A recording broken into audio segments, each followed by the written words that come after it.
This is a story of fairy tales, of two siblings. Once upon a time, there was a detective. Now, what was the detective's name and appearance?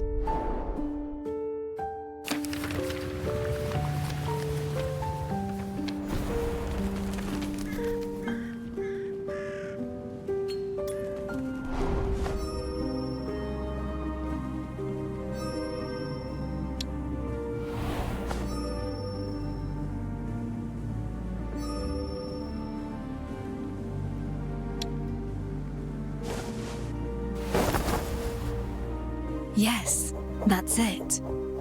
The siblings worked together like a well-oiled machine. They rose to fame, young and full of promise, at the prime of their lives. Yet such tales often start with a moment of crisis.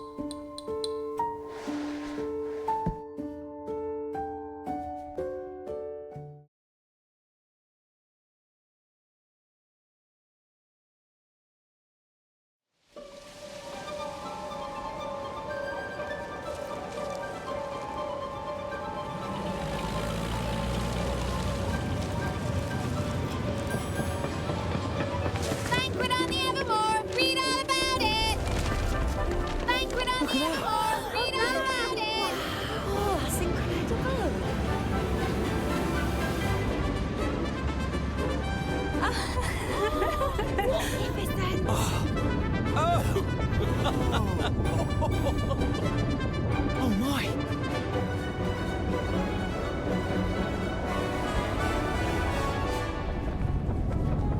Ladies and gentlemen, it is my pleasure to present a truly historic moment.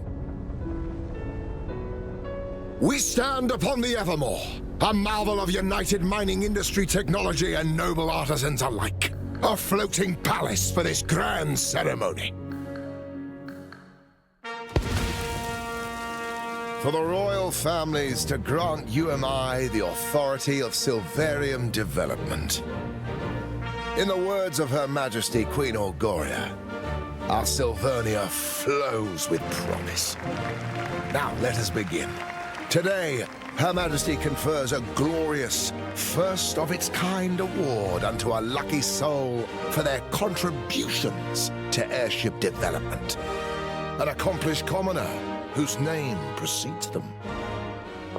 I believe they only prepared one medal. How frugal. I suppose one of us can wear it in the day, the other at night. Daytime's mine. Seriously? Make haste. Her Majesty's safety is paramount. Call off the ceremony. And who are you to call off the ceremony? You'd scupper it and see all our hard work amount to nothing on a whim. It's almost as if you've an ulterior motive. It's about to begin, madam. What do we do?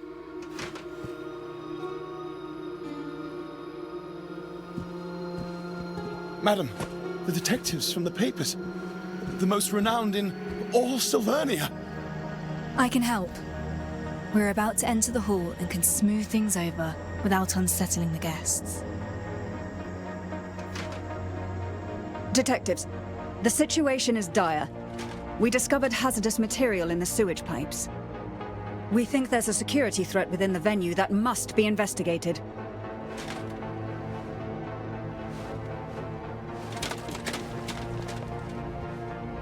Let's begin. As always. My first royal banquet and all, and now it's become an investigation. Such is the plight of a detective, I suppose. I suppose. We'd better get to the bottom of this in any case. What do you think?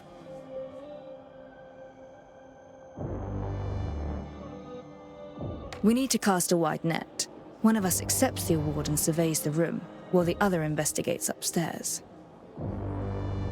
A two-pronged operation. Wonderful. You take the hall and I'll head upstairs via the staff passage. Signal if you find anything and I'll be there in no time. Stay sharp. Greetings. I'm here for the award. Good day, Detective. The ceremony is about to begin. Kindly follow me.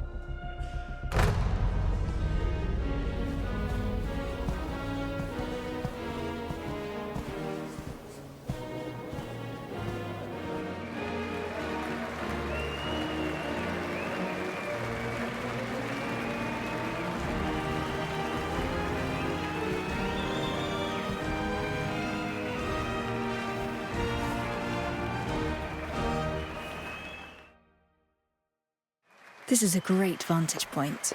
Time to look around a private booth in the nobility's upper echelons. Whatever they're discussing there could be useful.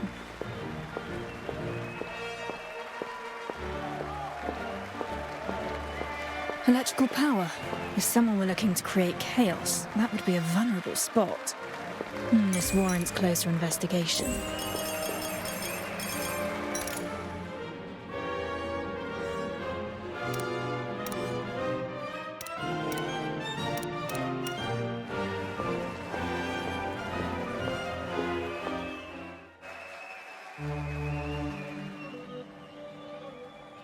The Bauhaus is a core reactor, and the observation window couldn't survive a heavy blast. Both are safety risks.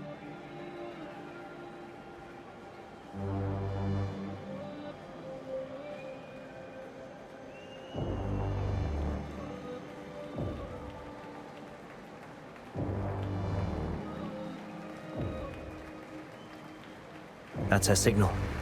Time to move. If I want to get to the booth, the vent over there might do the trick.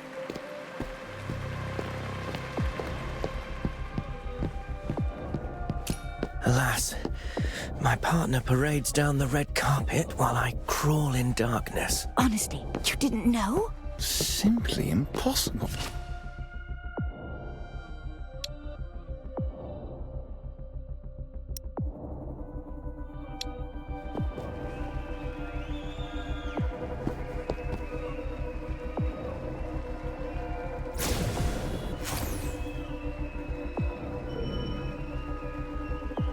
How revolting!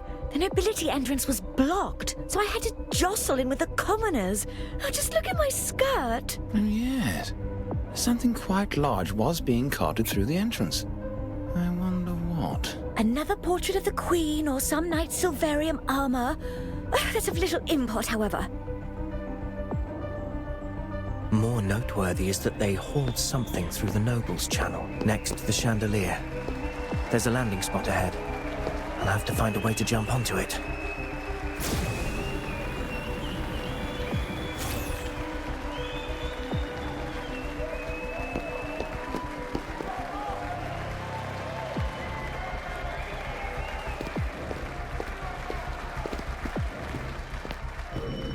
Most intriguing statue.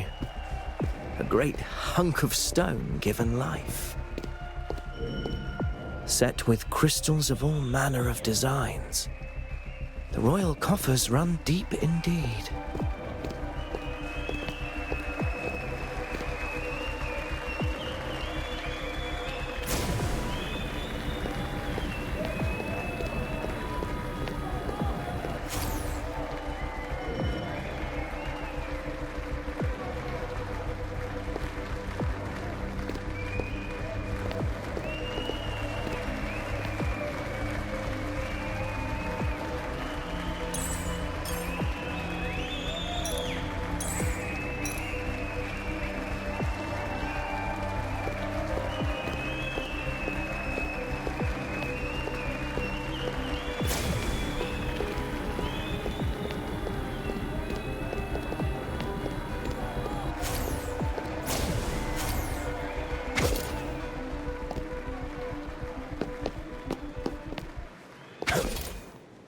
Sturdier than expected. Nothing wrong at first glance. Good thing I've got the revealer light with me.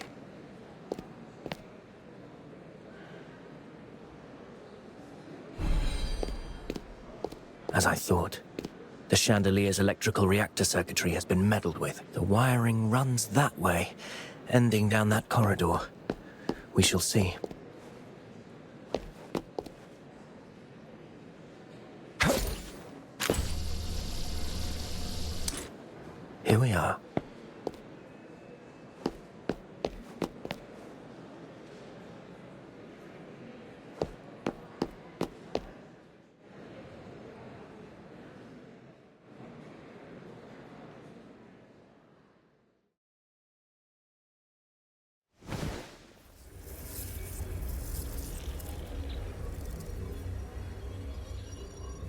This is it. A rewired reactor set to output immense power. Who could even haul such a thing inside? It's highly unstable. Even the slightest vibration could set it off. Someone means harm, and we can't have that.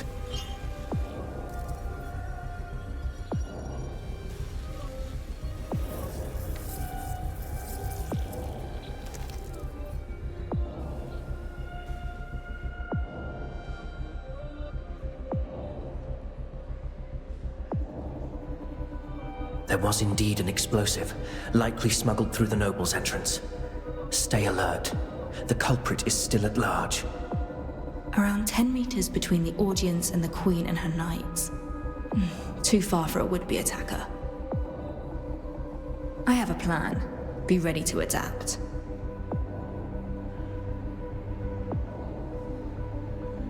Step forth.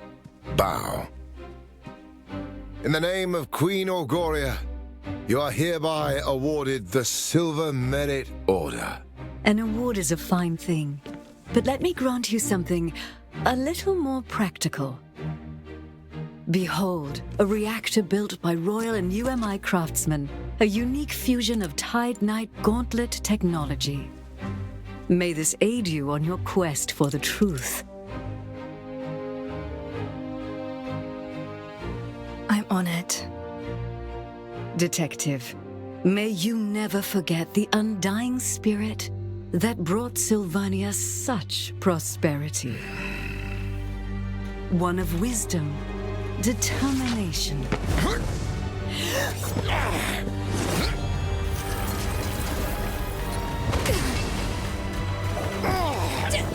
Your Majesty! Impossible! Why hasn't it exploded? Looking for this? Ah, blast it all! Outsiders can never lay their filthy hands upon our founts. Greedy reformists and you am I. You shall be the death of Sylvania! Bravo! What speed? The nerve to threaten Her Majesty! I see I was right to grant you that gauntlet. Move it! Only the purists may protect the founts. The purists.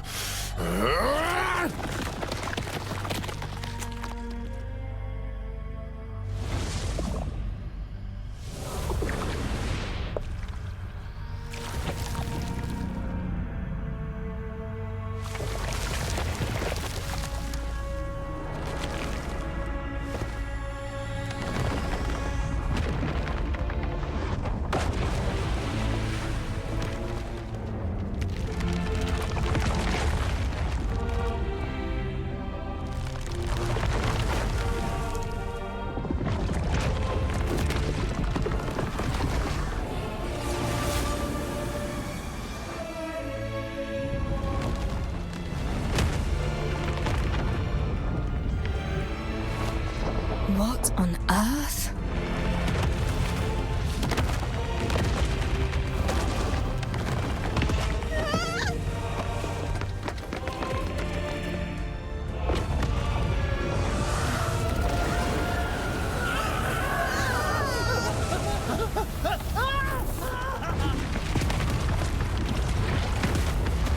That way!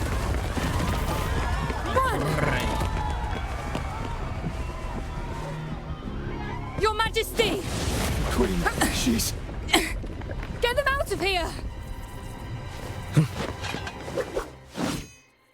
The core reactor. It spawned forth a huge humanoid thing. Now something is leaking. Could it be Silvarium from the airship's core? The airship cannot take much more. I must eliminate them, and with haste.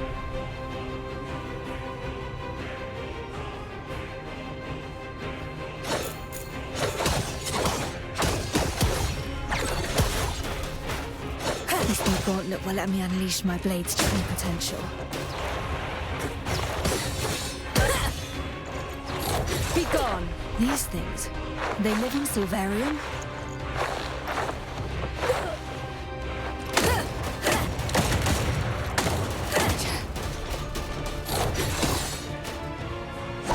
I'll take care of this.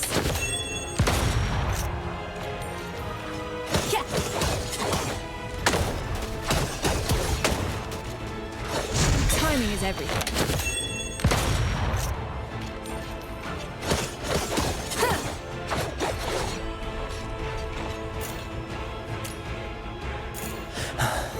I've evacuated the guests.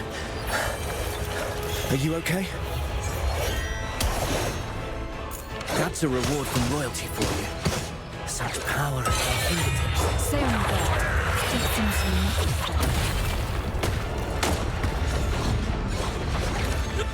Wait, their attacks are changing. Watch for that darker half. Ready yourself. Beware its hand. I'll take care of this. Reset the board.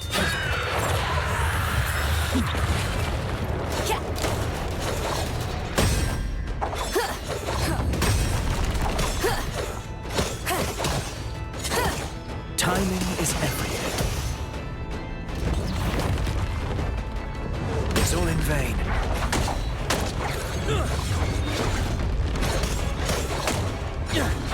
Timing is everything. It's gathering energy. Prepare to move.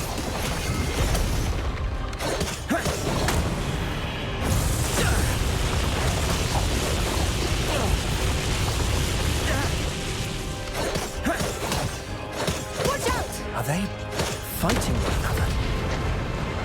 It's all in vain.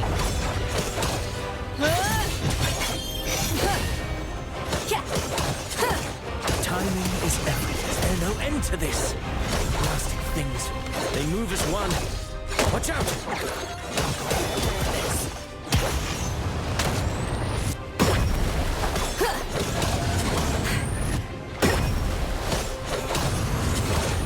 It's all in vain. They fight, exploit one another, and yet they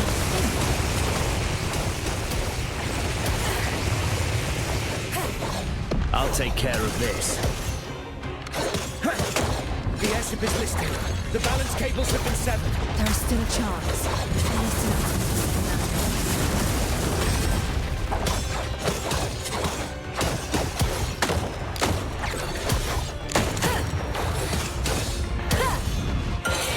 Nevermore.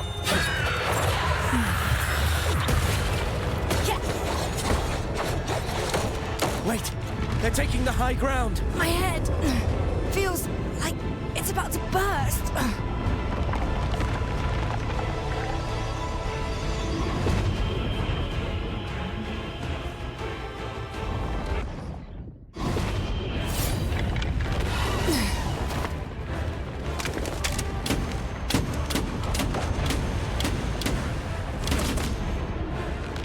A weak spot.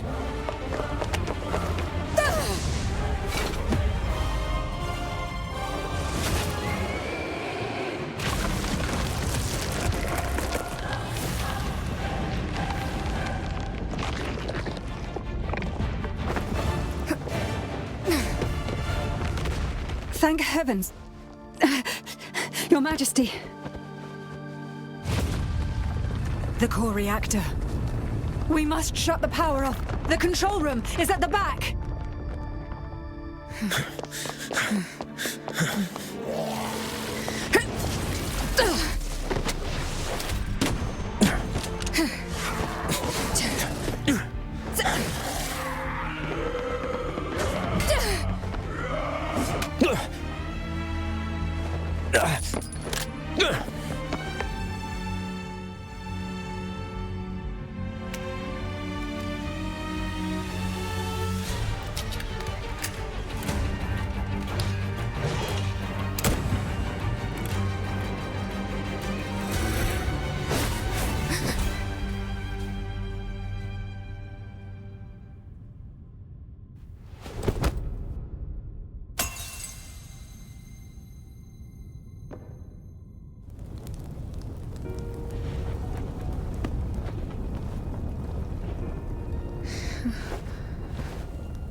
extra! The Evermore goes up in flames! The Queen perished! What's this? The airship they Ventus has given an account of aeronautical principles. Cabinet must respond at once.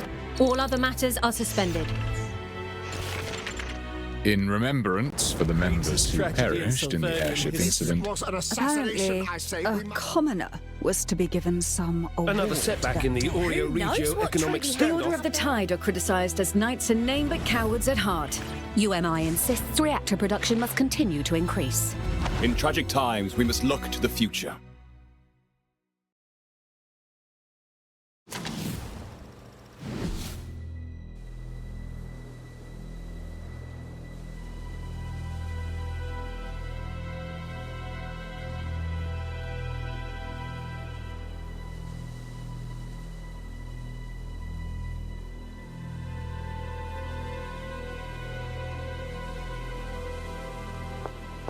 I have come to see you, brother.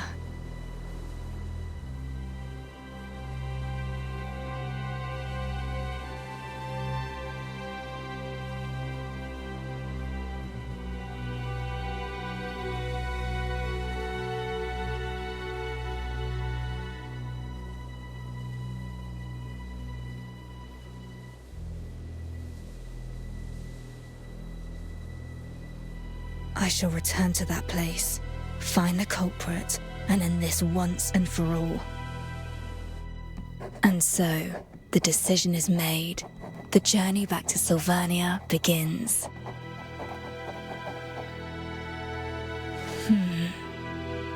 Who shall appear first, I wonder?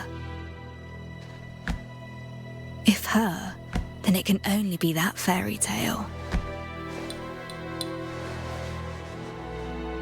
Like ants, they crouched and waited for the blaze that would consume everything.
Miss Detective, we're in Sylvania.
if I recall. Cheap books and magazines circulating in these festive vibes, containing articles and words whose truthfulness is doubtful at best. Oh, fancy parade float. They'll scrap the entire thing after the festival. The floats look smaller than the one used 3 years ago.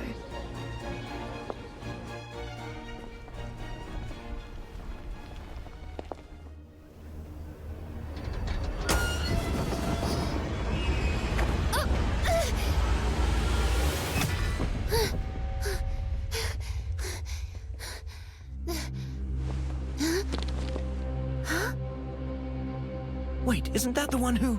Who? Who is it? The one from the papers, 3 years ago. The one who murdered our late queen. It's the detective!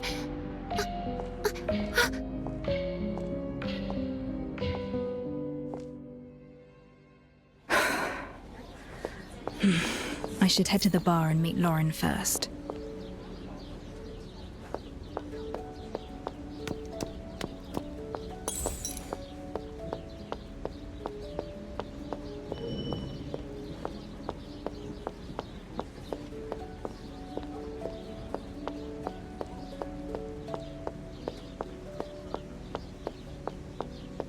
Looks like Lauren hasn't arrived yet.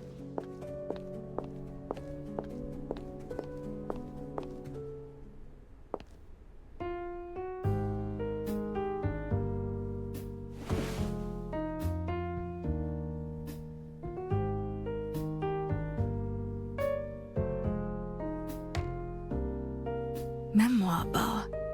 Warm lighting, the scent of oak and spirits. Truly a place worthy of its name.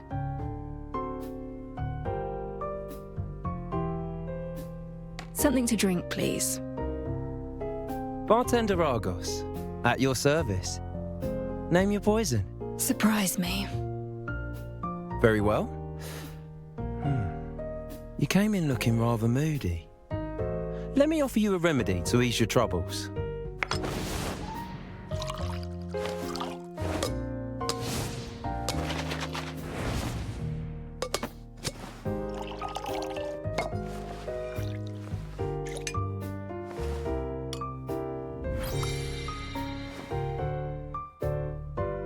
Did it do the trick?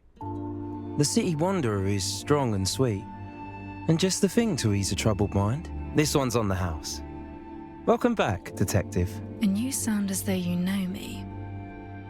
You're quite well known around here, if I may say so. And many have been awaiting your return. Take, for example, this gentleman here.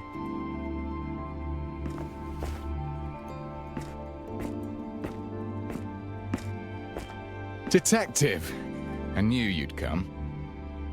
Chief Inspector Lauren, how have you been? Don't call me that. Puts distance between us. I'm little more than a figurehead, either way. We both know the so-called constabulary was cobbled together by the military to keep the streets clean in place of the knights. We're stuck between complaints from the people and those in power, without the manpower to handle anything serious. And based on how things are going right now, I probably won't be Chief Inspector for long anyways. I've heard whispers along the way. The recent surge in werewolf attacks and gang activity has left the citizens uneasy, fearful for their very safety. Aye, we're already hard-pressed as it is. And now a major case lands on our doorstep. This is why I sought you out. Several dead, reduced to nothing but ashes. Strange case. Few clues, no names. The bodies lie unclaimed to this day. So, I'm asking you to step in.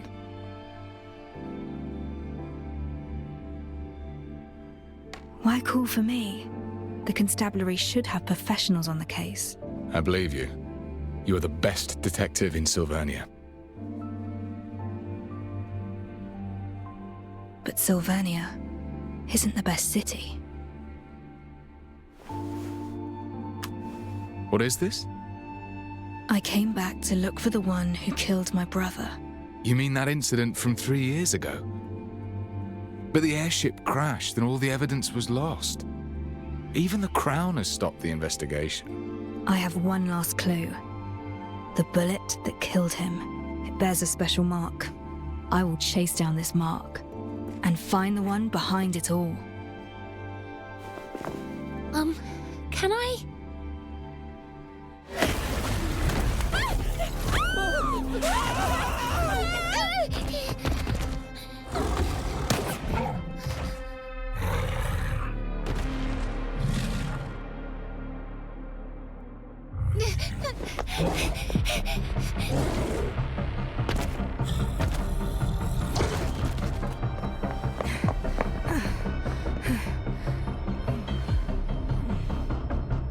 Good day, Detective. I never know what to expect from you. What will it be this time? A new case? Or are you inviting me for a pint?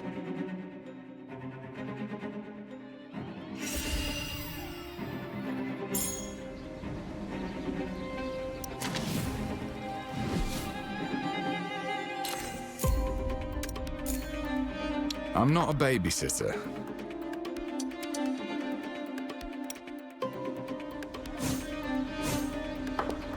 Blast it! It's shifted back into human.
over.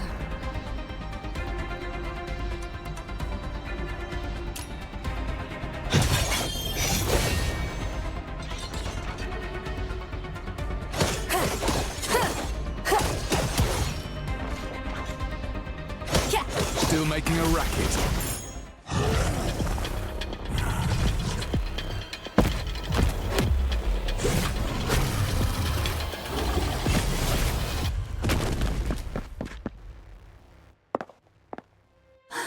I thought I was going to die here.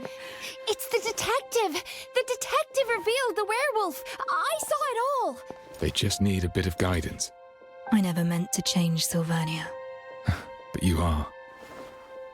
Thank you, detective! Many thanks. Thank you so much.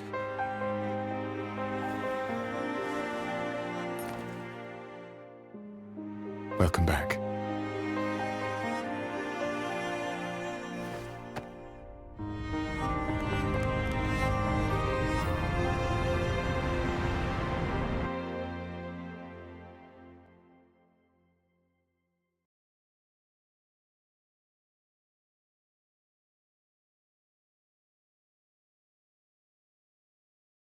Okay, time for today's plans.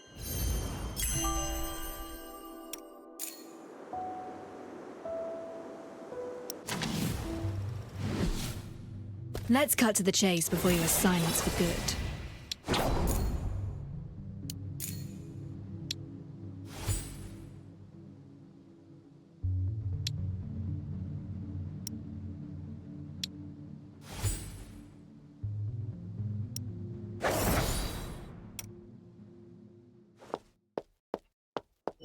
We got the werewolf disturbances settled, thanks to your help. My constables can take care of the rest. I won't let your efforts go unrewarded. feast your eyes on this brand new Silverium Pegasus. They say it's an experimental vehicle from the Knights.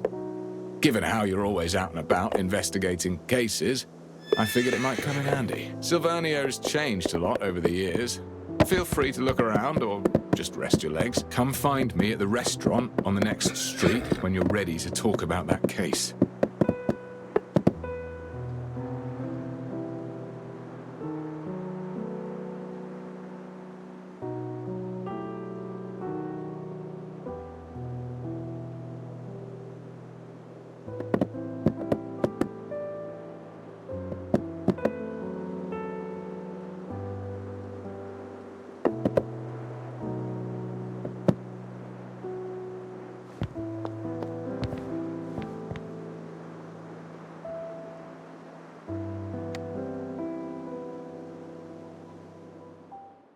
Without your help just now, I fear I would be writing a self-critique, not a report.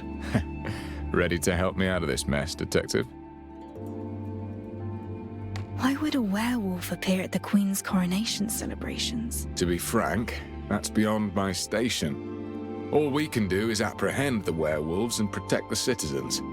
As for the true cause, I know full well the waters run deep, but I'm stuck at the Strand. Perhaps I can extend a helping hand, as it were, but no more. So, that's the end of this incident? On the surface, at least. Either way, what about that case? Have you thought it through?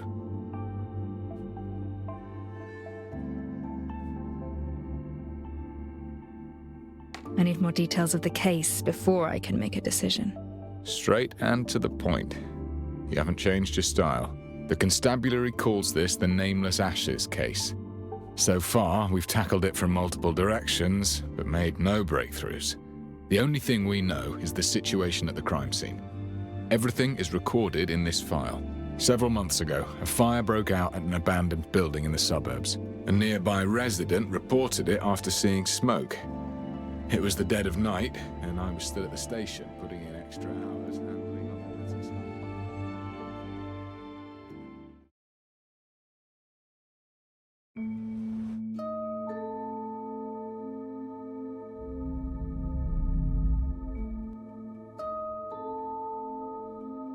Entering the Mind Palace can help me think as though I'm at the scene itself. The information in this case file is sufficient for me to reconstruct the crime scene.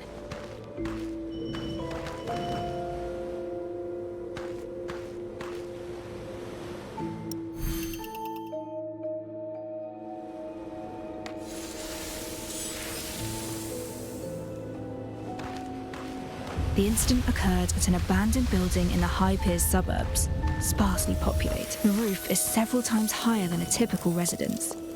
The interior is... The fire started indoors. Pieces of a reactor were found nearby. The fire started right beside them, yet no one tried to put it out. If they didn't set it themselves, it means they were already incapacitated before the flames even began.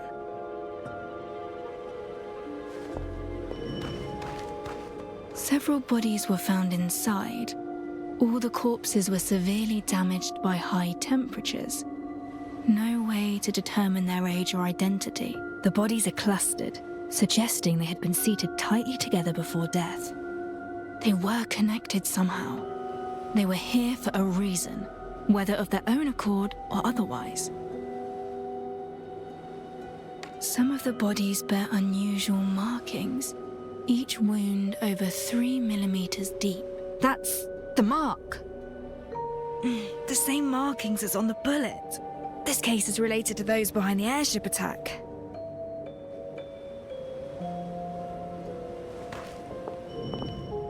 Some of the iron and ferrous materials showed signs of melting. A natural fire has a temperature of around 600 degrees. Iron has a melting point of about 1500. Even a high-temperature reactor is incapable of melting iron. What could have led to this? The crime scene is badly damaged. Key areas are littered with debris and ash. There's little to glean from it. What's that? The ash doesn't look right.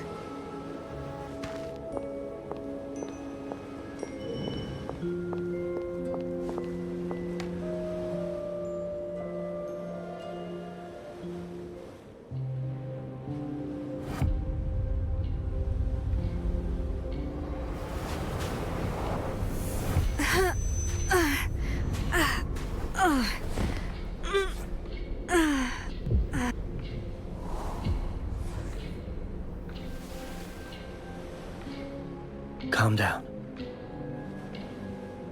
It's you. Your body has yet to recover. Don't force yourself.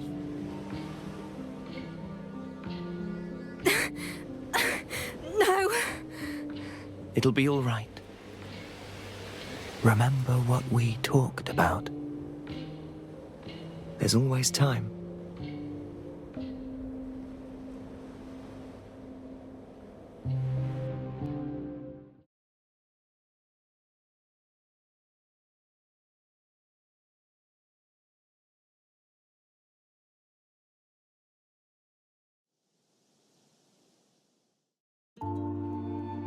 I just found a lead on the werewolf situation, and then the constabulary summons me.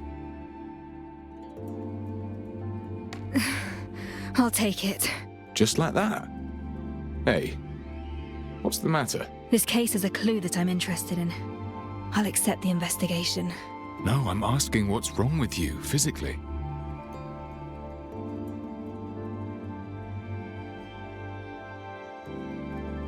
Is it that wound from 3 years ago?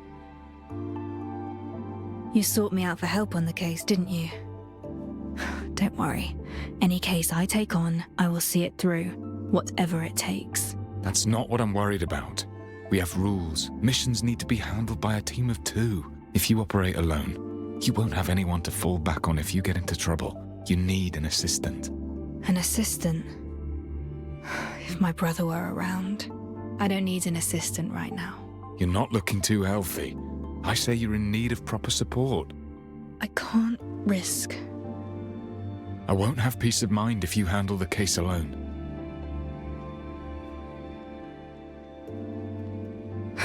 Fine, but I have my own requirements for an assistant. I have experience in recruiting constables. Tell me what you need. Trust me. I'll get you what you want.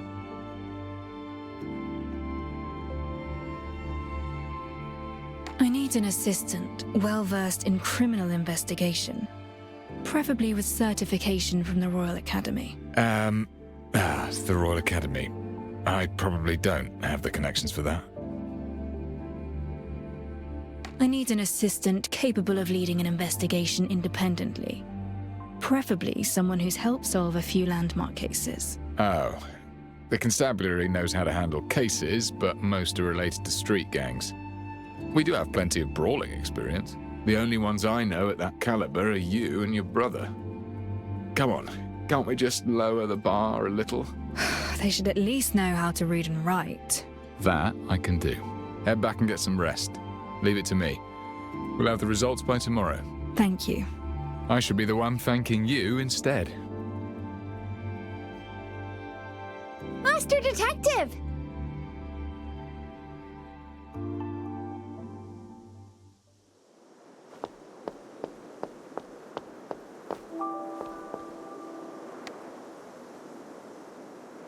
Master Detective! Oh, I can finally talk to you. I'm Pixie. I used to read your stories in the papers. That thing on your shoulder, is it a reactor?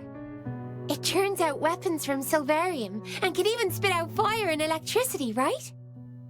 I only saw the knights using them before. That's right. Equipping one gives you the ability to fight battles. You're incredible! That werewolf was huge and you floored him in an instant. Everyone's really grateful for what you did. He was no easy opponent. What with all that leaping about. Still, it ended well. It's easy to win a fight. Human intent is actually the most complicated challenge of any case. I overheard your convo with Chief Inspector Lauren. That huge investigation of yours. Maybe there's nothing I could help you with. And, well, I just gotta say, you're definitely no Queenslayer. You're the hero for street children like us. Here, please take this. It's a token of my gratitude.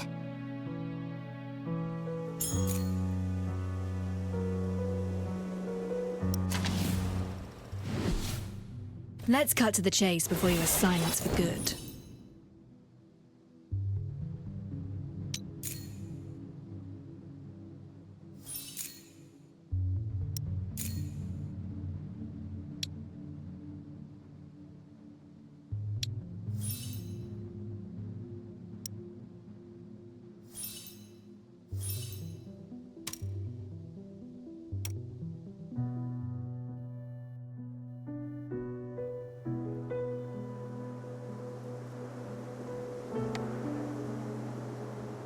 Master Detective, I run all over the city, and the streets haven't been safe lately.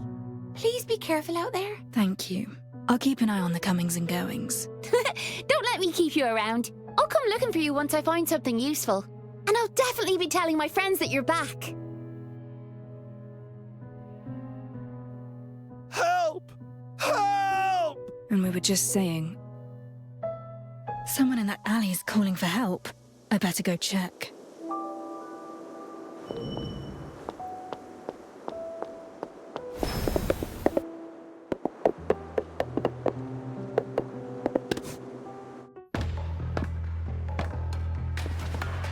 The gang, I suppose you're working with a werewolf messing up the parade. You're pretty smart. So why didn't you get yourself acquainted with the people who run this turf? We'll educate you, all right. You'll learn who calls the shots in these parts. Reset the board.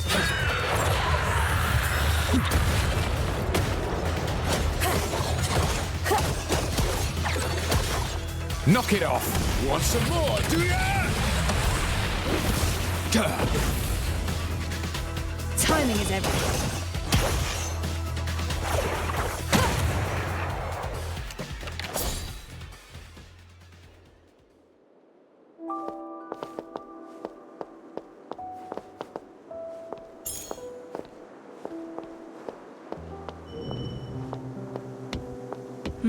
Done and dusted.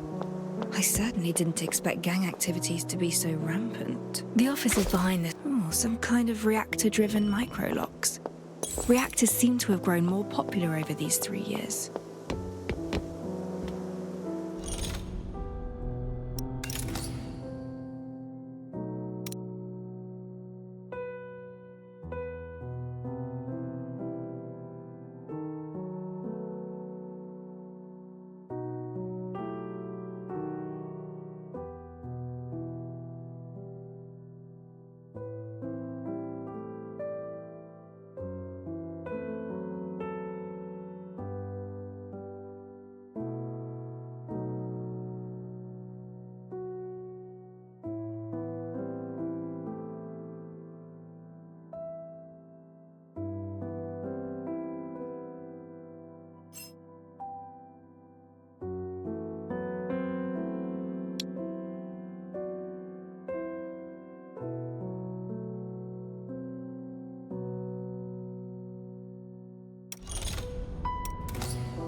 Stats.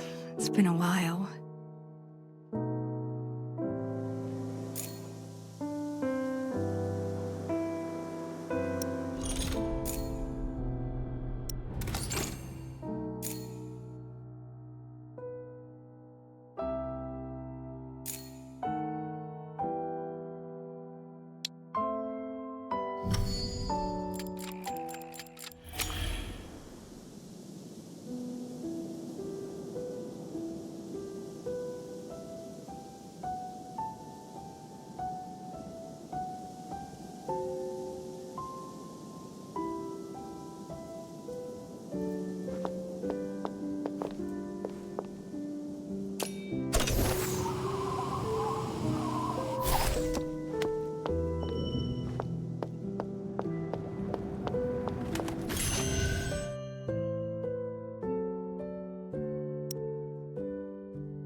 The facade looks unchanged.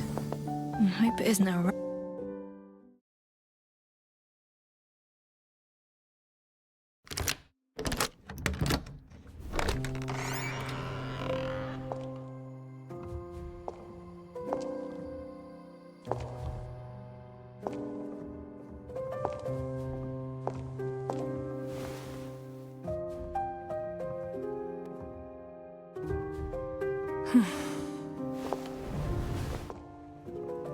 house needs proper cleaning.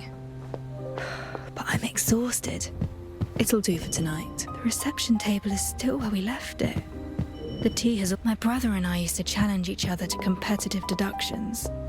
The loser had to water the plants. No one's tended to it in years. It's long since withered.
Over here. Brother?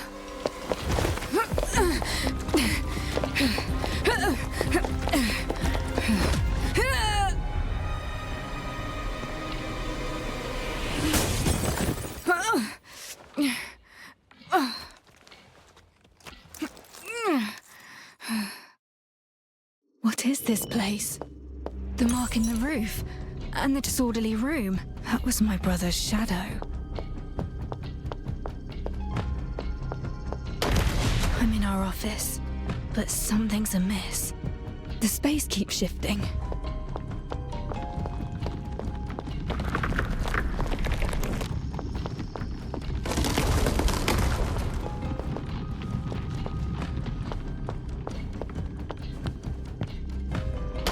This again.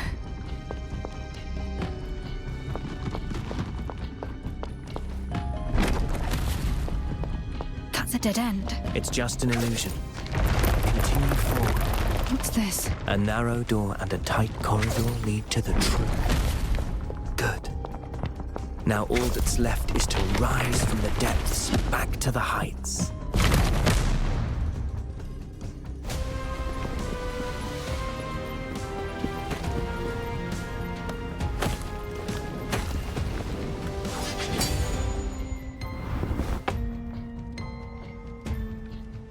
Time to strike back.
You being here means that you've realized the truth.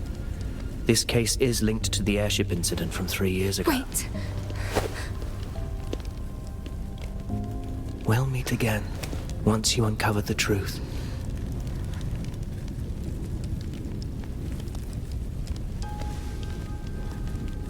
That's...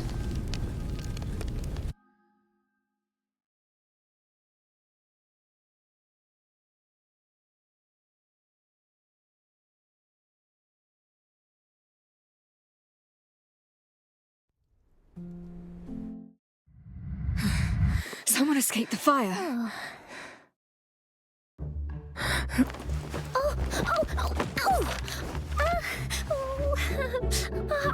I'm so sorry.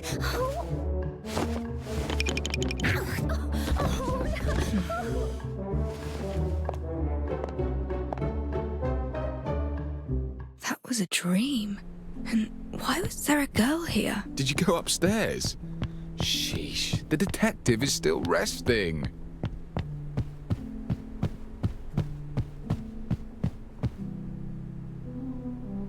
Morning, detective. How did you sleep? Look at this. Your office is good as new. Your candidate gave this place a makeover. Candidate? What candidate? An assistant to help with the case, as promised. Anyway, I've shortlisted 3 worthy assistant candidates for you to assess, especially this one. Well, she's certainly eager. Miss 49 at your service. My name's Alf. I can cook, clean, and fight at your beck and call.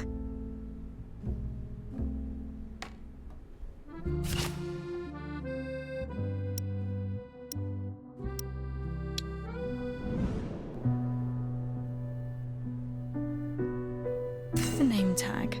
Miss Maid 49. Smooth, white, and uncalloused.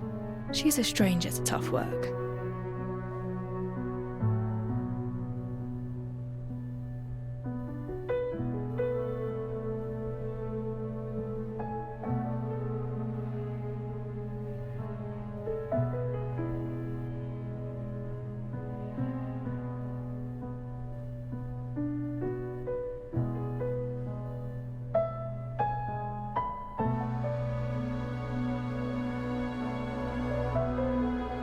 Brand new reactor. Hardly used.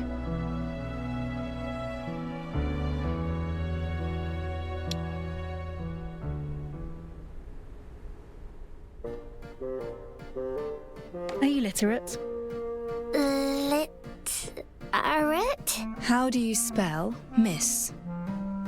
That is something beyond Alf.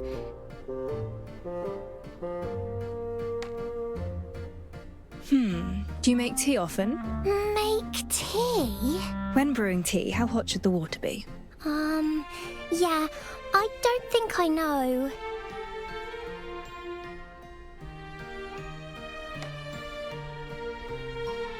You came into my bedroom. It's a private area. I'm sorry. I saw you on the bed and you seemed to be in pain. I'm sorry if I disturbed you. You've never done hard labor and you can't read. Sorry, but these qualities are essential for my assistant. Wait! Just give me another chance. Alf will prove it to you.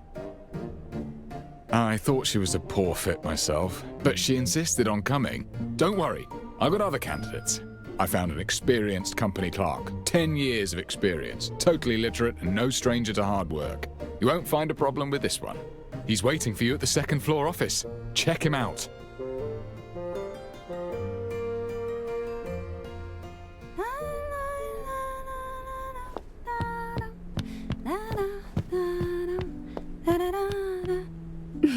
I came up with plenty of names for our duo.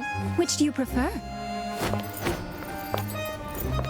Red and black, the raven and the rose, or a study and scarlet?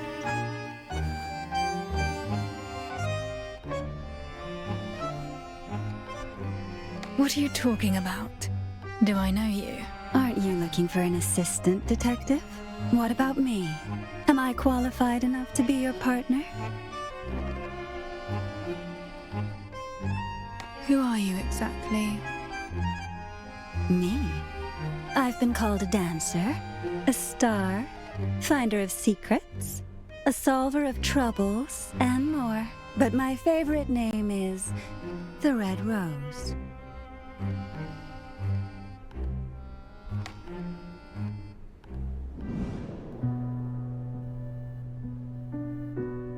A hidden miniature reactor made to look like an ornament. She's likely capable in a fight.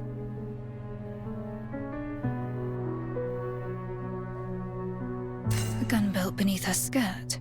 She's armed and the weapon is always close to hand. A razor-sharp concealed weapon. She is literally armed to the teeth.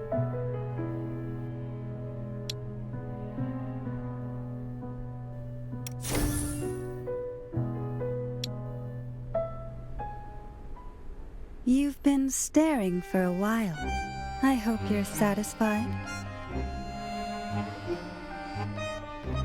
You're not an office clerk. What happened to my original candidate? I wanted to move myself up in the queue, so I asked my dear competitor to swap places. Relájate. The clerk will be all right. I just borrowed his clothes and followed their chief inspector to your place. I hear your return involves a major case from the constabulary. Why don't you let me in on this? Tell me more about the case that persuaded you to return. Who is this? Detective? She's not the clerk I told you about. Vaya, I guess time's up.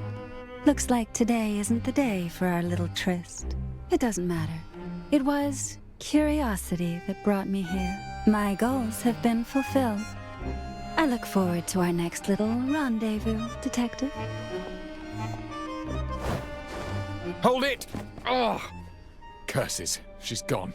But the candidate, Detective, what happened to our clerk? She disguised herself as him. She did what now? You must be kidding me. Do we have another candidate? Well, we do have one more, but maybe we should call it a day. I'll find more candidates tomorrow. Are they here already? Yes, on the first floor, but this particular one doesn't seem like a good match. I'll take a look and judge for myself. From the state of things, looking for a proper assistant seems like quite a challenge. The first floor was a mess yesterday, but someone has wiped the windows spotless.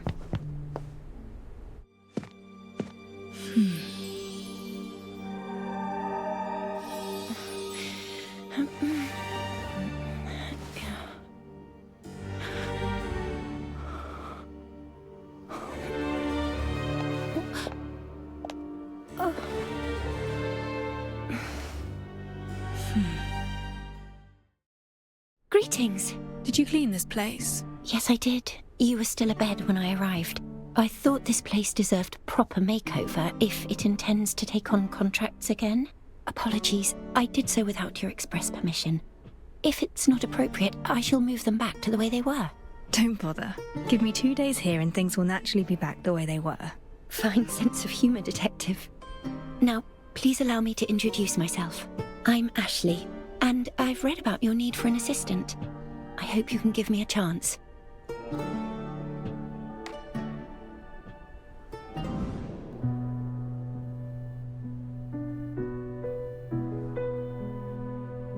She's not carrying a reactor. Bandaged hands. Calloused. She's done plenty of tough work. A very worn skirt. The owner must be frugal.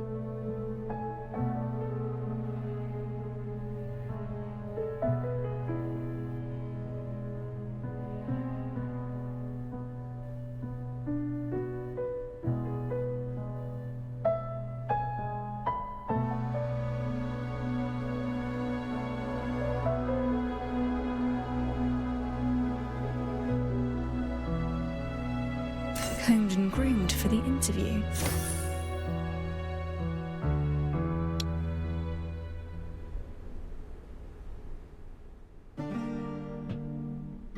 This one doesn't look like a resident of High Piers. Let me find a few more. They'll definitely be better than what we have today. No need to rush. I'll talk to her first. I need an assistant who can read and write. Can you do that? Rest assured, Detective, I'm lettered. In fact, I've even penned for others as well. Here's a question. If you receive a case dossier with 100 pages, but we must head out to investigate a scene within the hour, time is urgent, how would you organize the dossier? Well, perhaps, my reading speed is about 400 to 500 words per minute. A page has an average of 20 lines, which is about 300 words. An hour is just enough to skim through 100 pages. The usefulness of the evidence remains uncertain until we reveal the truth. We cannot afford to miss anything. Perhaps this is the goal of your question.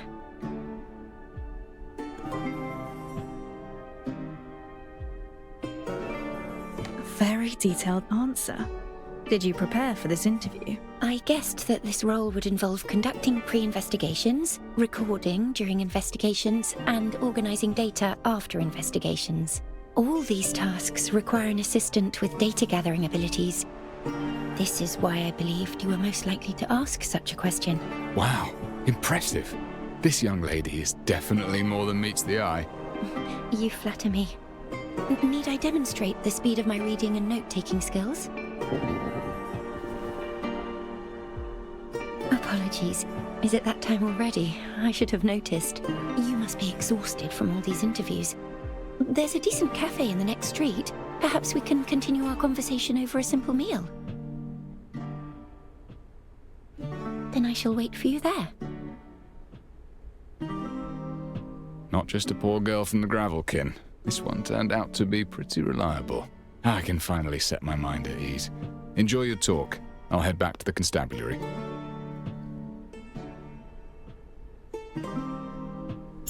I should look for Ashley and have a meal with her. The street is still bright and tidy. Yet everything... I don't recall ever seeing this cafe.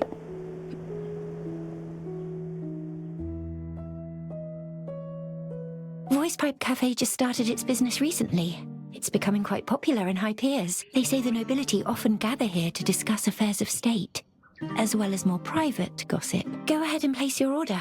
I won't need anything, though. I've eaten already.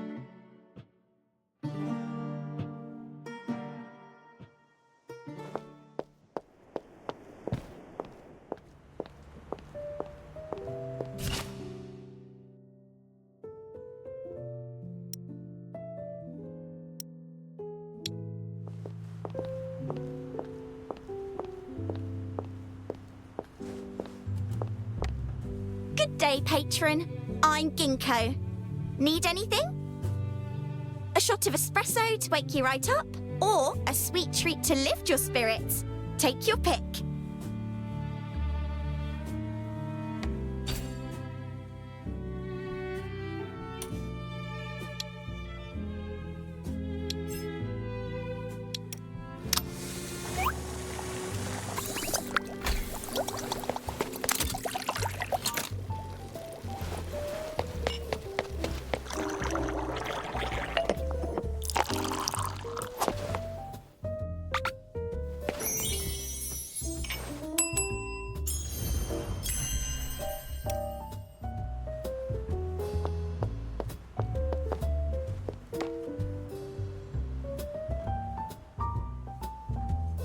A nice place. I'm glad you like it.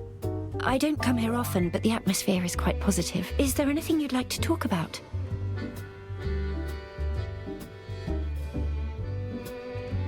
You seem quite young. Nevertheless, do you have any other work experience? I'm afraid not. I just recently graduated. I know I lack the technical expertise of your previous assistant, but I studied many of your famous cases. I hope this makes up for my shortcomings. You're fresh out of school. Why choose a job like this? Well, I've always had a passion for criminal investigations. I studied your cases and became quite an admirer. You fight to reveal the truth and provide justice for the common folk. What's your expected wage? None required. I don't want money. In exchange, I hope you'll help me unravel a mystery. I spent ages looking for you, and you're here. I couldn't believe it when they said you're back. Why, you're already recruiting an assistant. You want an assistant, but skip me.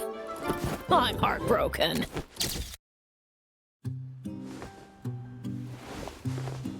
I'm Grim. I was the photojournalist who trailed a few of your cases. Can't believe you left the place for 3 whole years. You probably don't even remember me. You caused quite a stir at that ceremony back then. That you did.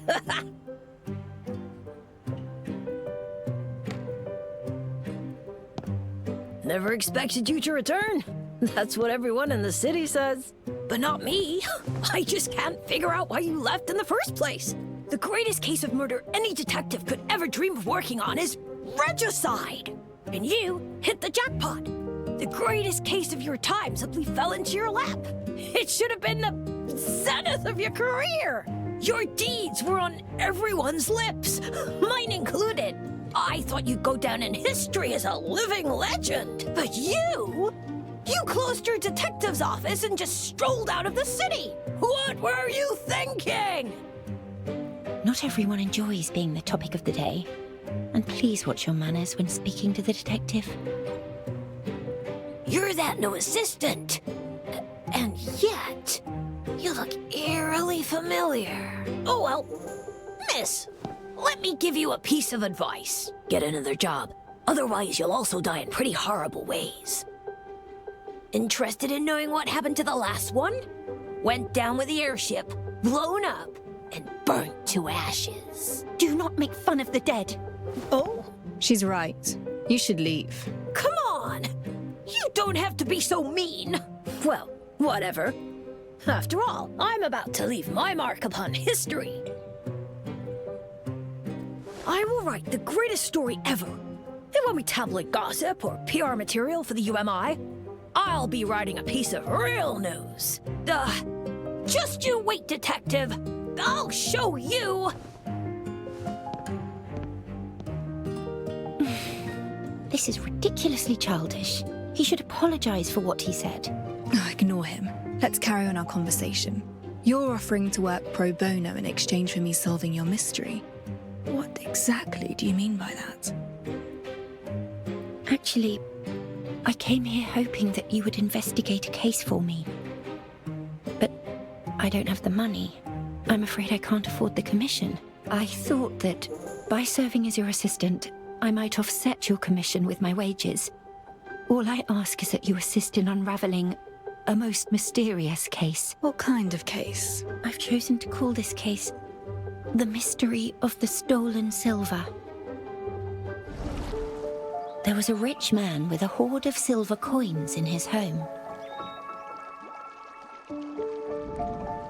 He was afraid of covetous neighbors, so he locked his wealth away in a strong safe, and only one key could open it. Then one day, his business ventures ran afoul, and he went to extract his savings. But when he opened the safe, only shavings remained. He questioned his servants, suspecting that someone had taken his key, but they claimed that as he always kept the key by his pillow, no one dared to touch it. He reported the crime, and the police questioned every neighbor. No one had touched the key, nor had the silver coins changed hands. Everyone was at a loss, and so the case reached an impasse. So who stole the silver? And how did they remove the hoard from the locked and sturdy safe? This is the entirety of my mystery. I have bothered you long enough. Perhaps we should call this a day so that you have enough time to think this through. I shall visit you again at the detective's office tomorrow afternoon. You can share your thoughts with me then.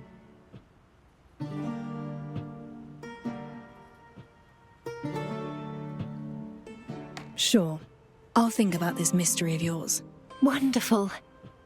Despite the unexpected encounter, chatting with you turned out to be rather delightful. See you tomorrow. I look forward to hearing your thoughts, Master Detective.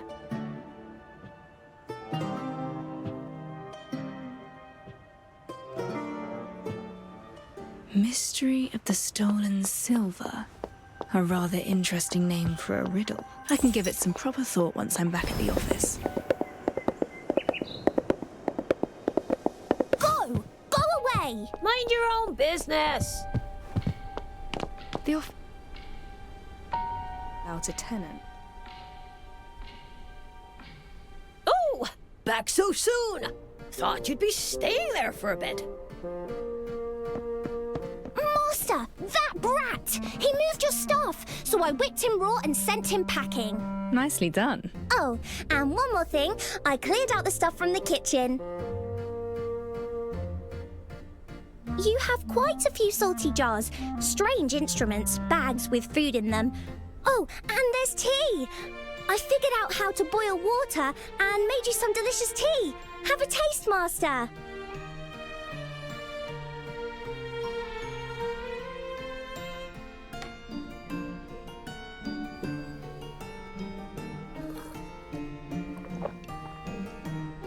It's salty. Huh? You must have mixed up the salt and sugar. That's impossible. Master, you're not going to chase me away, are you? My brother, who also happened to be my previous partner. Well, let's just say you made the same tea. It's the most invigorating tradition, I must say, and it happens just at a time when I need to think.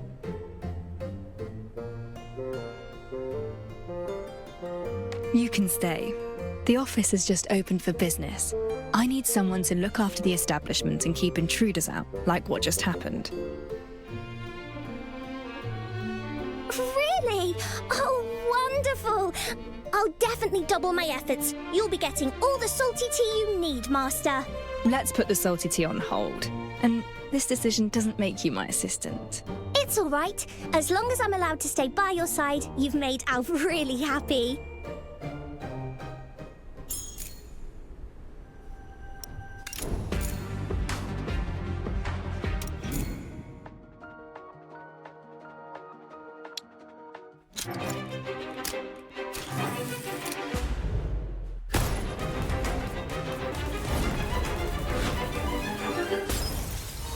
Number 49 of Miss.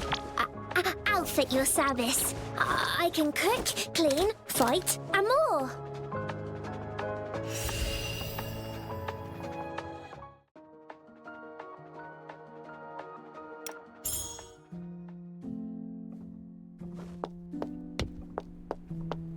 Now's the time to figure out Ashley's mystery. I should head upstairs.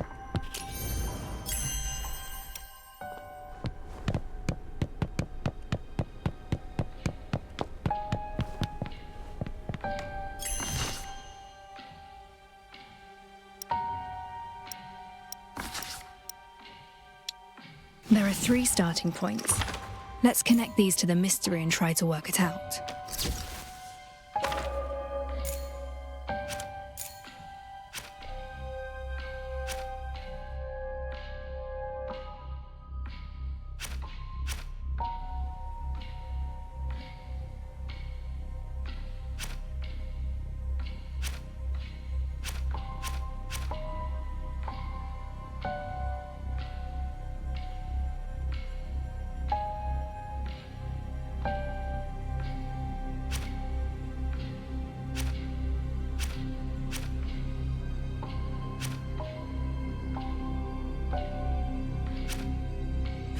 I have a hypothesis. Perhaps he was lying. The safe was empty all along, and this was just a ploy to frame a servant.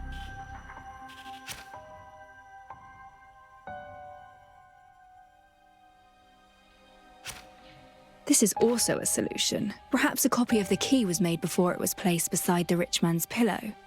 The criminal used the copy to open the safe.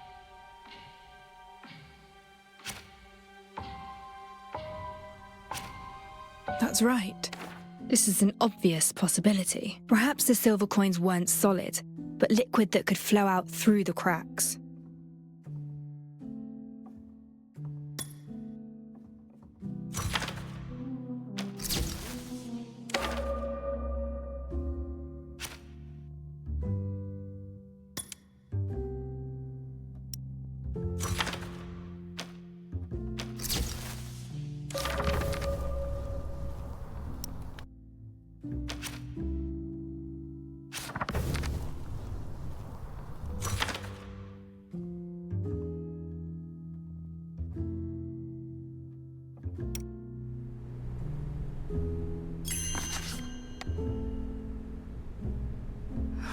question is rather fuzzy on the details. A clear-cut answer eludes me. Strange. Could the mystery be hinting at something else? I'll discuss these hypotheses with Ashley tomorrow, and think about it once I acquire more info. I've some time on my hands.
Speed up.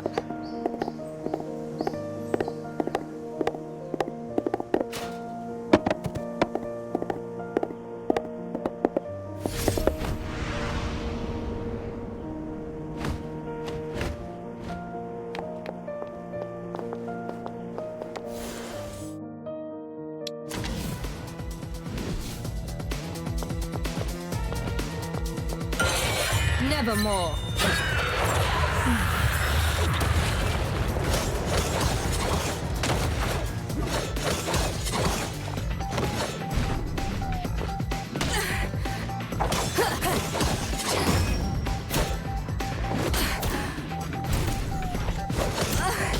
Still making a... You'll never learn!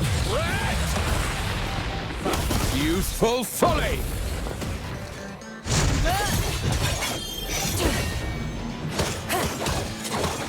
It's all in vain.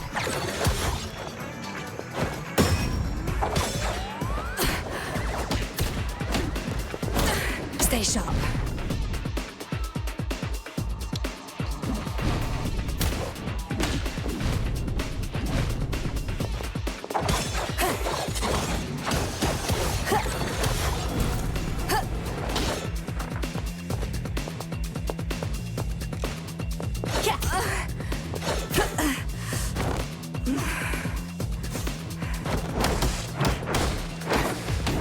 Try again.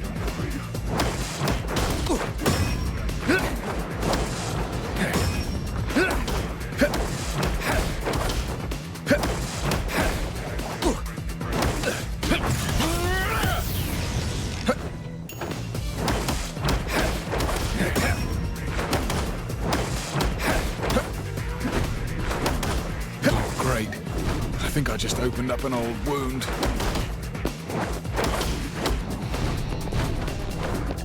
And up goes the medical bill.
Let's...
Not all are of your stature, my dear patron. Consider me a supporting role, if you will. An assistant, like a dash of mixer to complement a strong liquor, perhaps.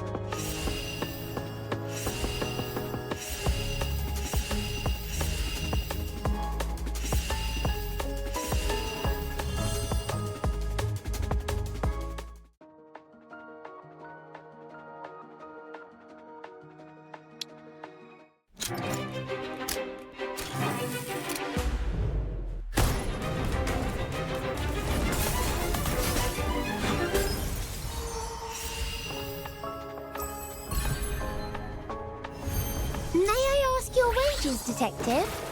I'd quite like to pay them for you if you'd just stay with me and play.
Big ball toast. Come along now.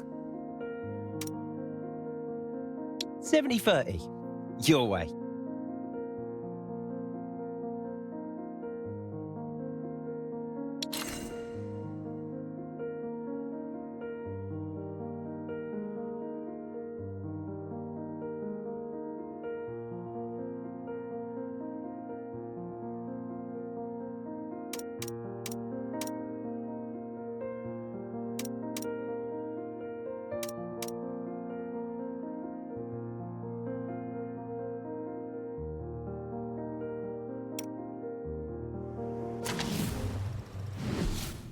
Let's cut to the chase before you are silenced for good.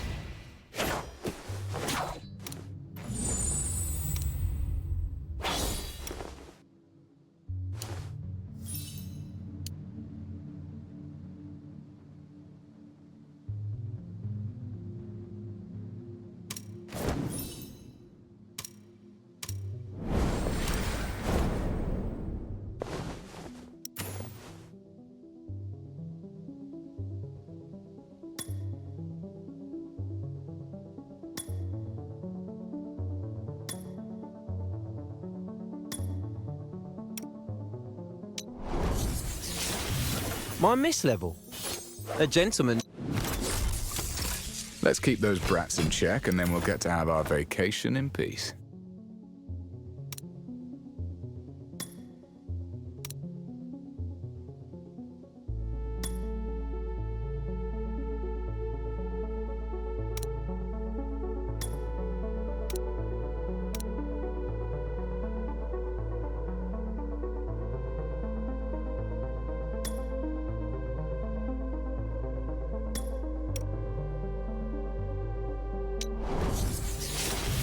My miss level.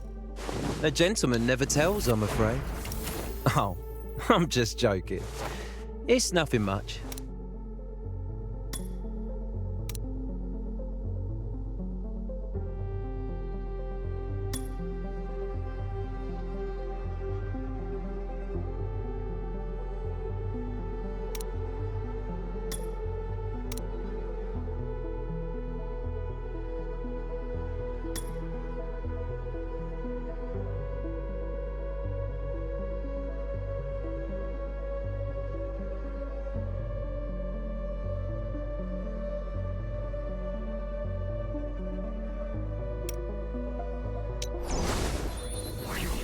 Stripey fellow as smart as anything. But the royal blue grumpy one, he looks just like you. Perhaps I'll name one detective.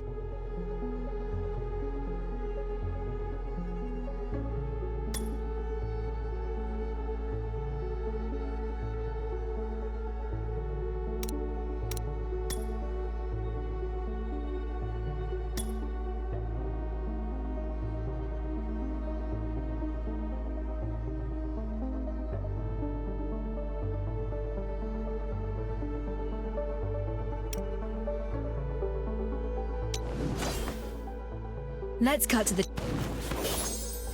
Sylvania's future hinges on many controlled variables. Perhaps you are one of them, Detective.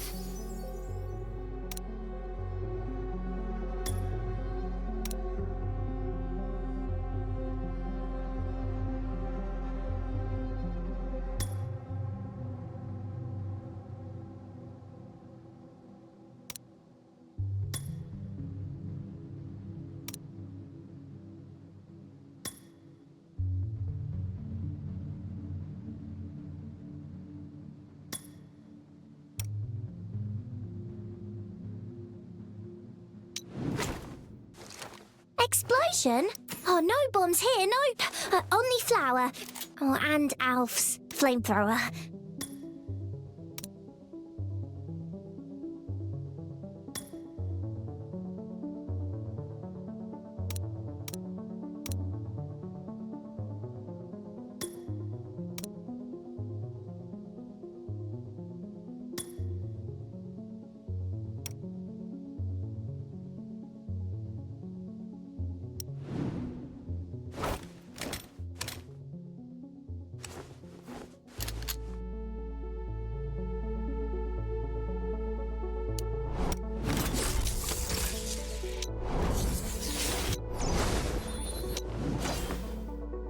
Let's cut to the chase before you are silenced for good.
Stripey fellow as smart as anything. But the royal blue grumpy one, he looks just like you. Perhaps I'll name one detective.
Stripey fellow as smart as anything.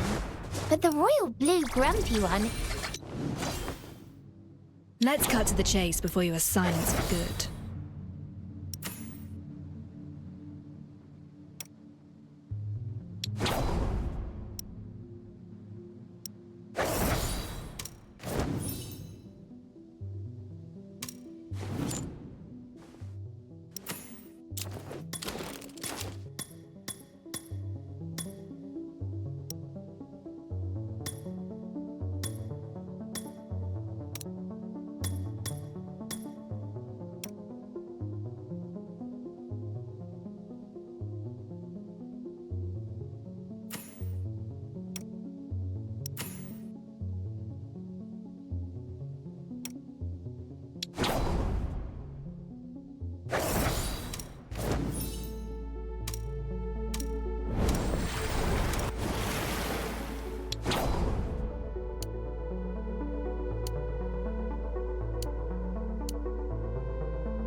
Let's cut to the chase before you are silenced for good.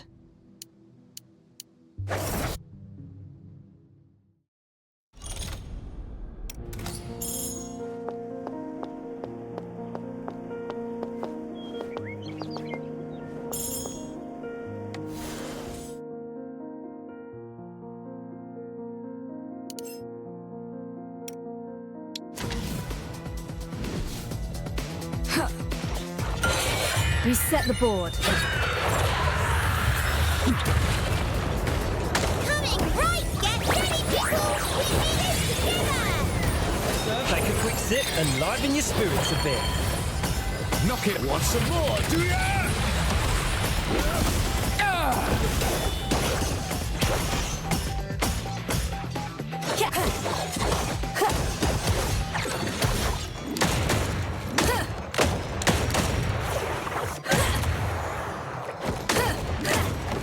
Now it's my shift.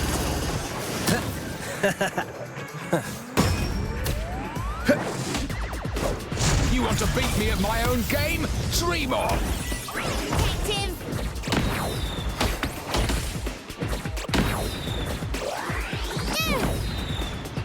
Timing is everything.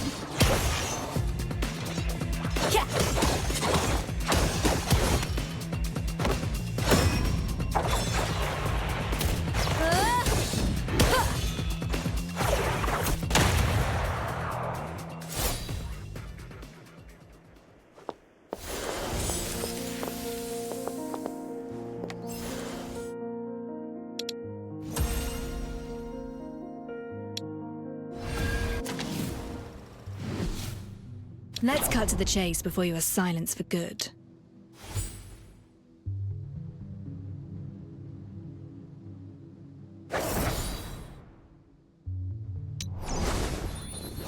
That stripy fellow is smart as anything, but the royal blue grumpy one, he looks just like you.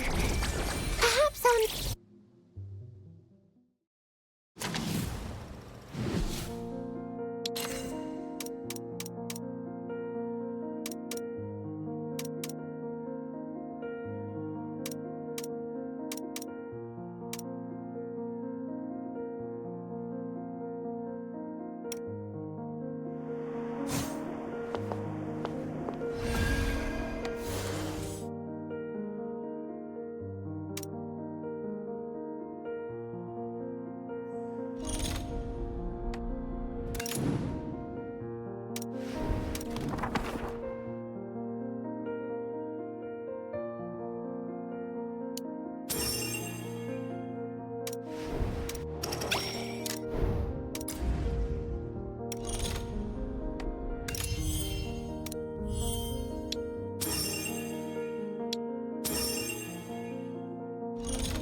Greetings. The time for games has ended. Coming! Super Duper Ultra Crescent Boomerang! Nevermore.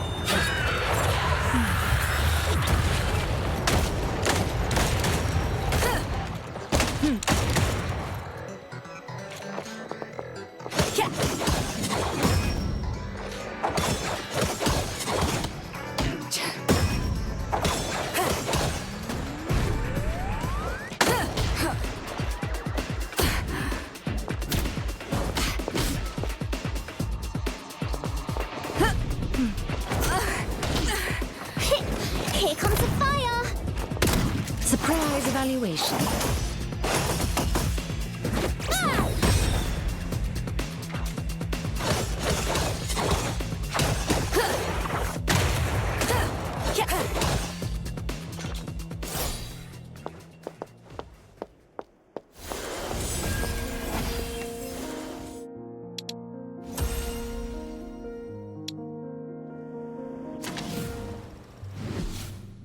Let's cut to the chase before you are silenced for good. That stripy fellow is smart as anything, but the royal blue grumpy one, he looks just like... Let's cut to the chase before you are silenced for good.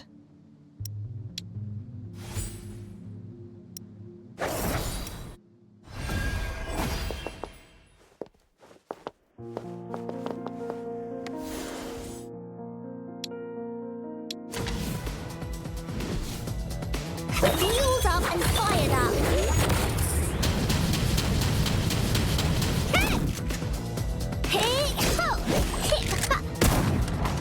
Greetings, a precise practice of lethality.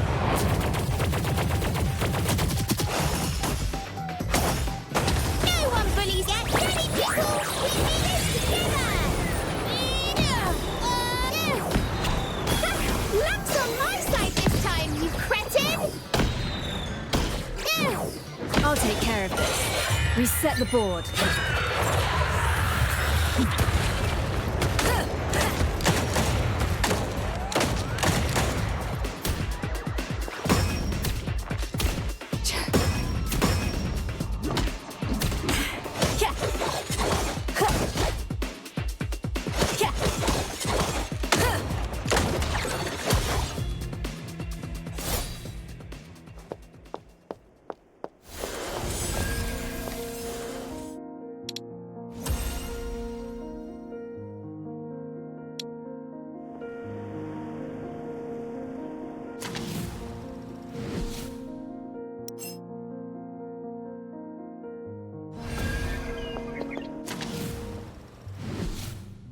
Let's cut to the chase. Let's cut to the chase before you are silenced for good.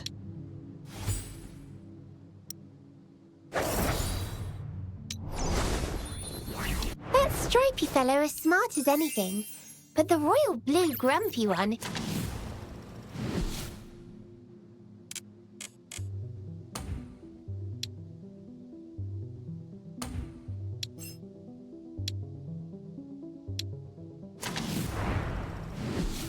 That stripy fellow...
Flamethrower at the ready.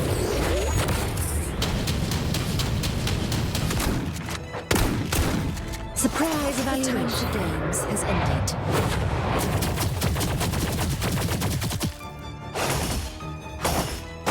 Coming right, Super Diva! Ultra Crescent Boomerang!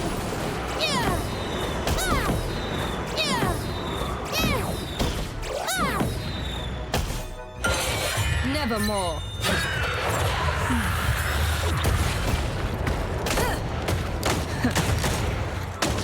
Distraction.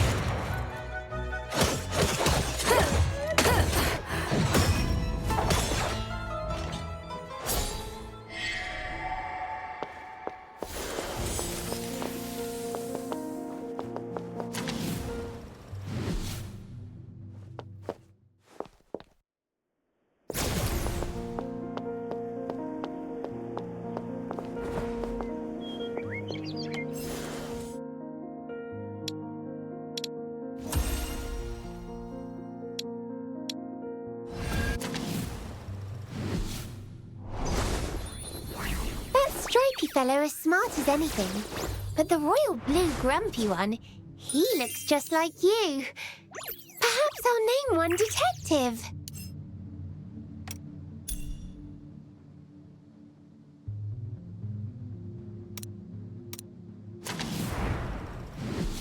That stripy fellow as smart as anything, but the royal blue grumpy one, he looks just like you. Perhaps...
Hours.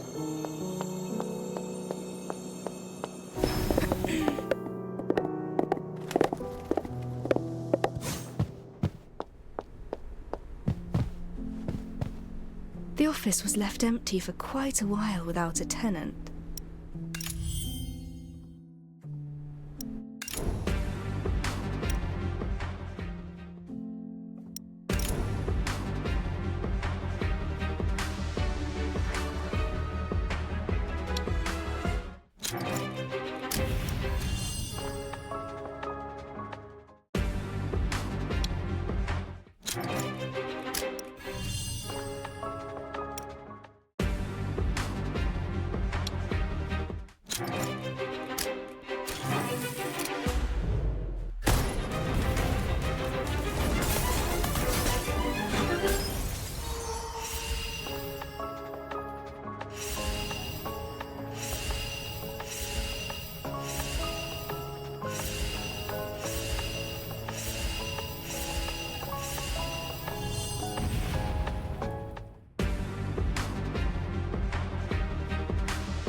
Best take a short rest. Ashley should be here presently in any case.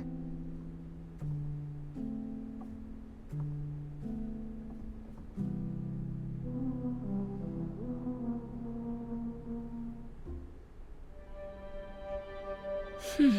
10 minutes have passed, and Ashley has yet to arrive.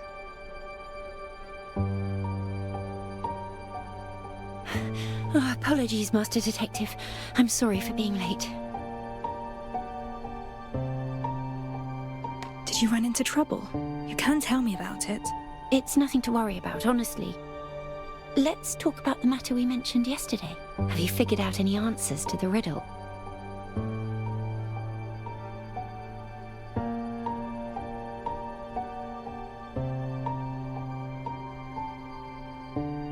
My answer is...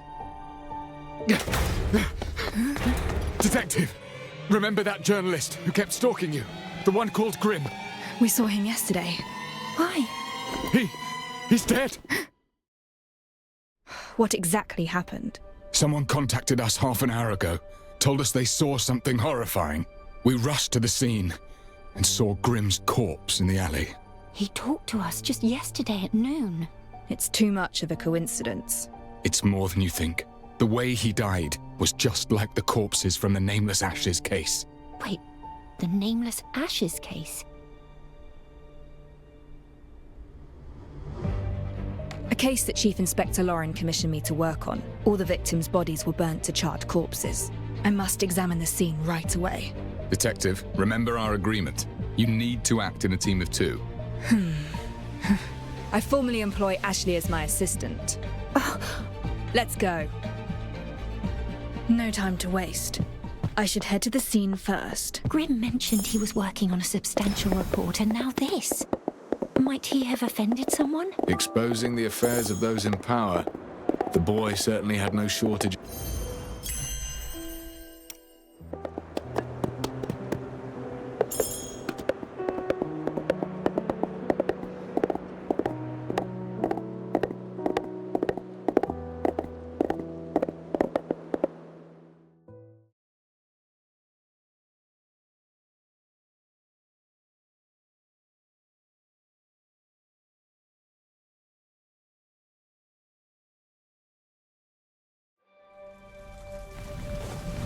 Any chance of a copycat criminal?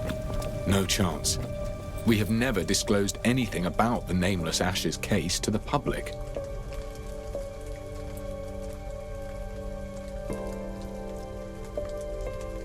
Master Detective, I think someone nearby is taking notes of the scene. From the beginning, tell me what you saw. I saw him go up in flames. Tis true, I swear. I would come to the alley nearby and water the flowers every sunset before dark. And then I saw this blonde, purple-eyed journalist screaming in the alley. The lad was covered entirely in flames. Good heavens! It was dreadful. I turned and ran, reported it at once. The rest you already know.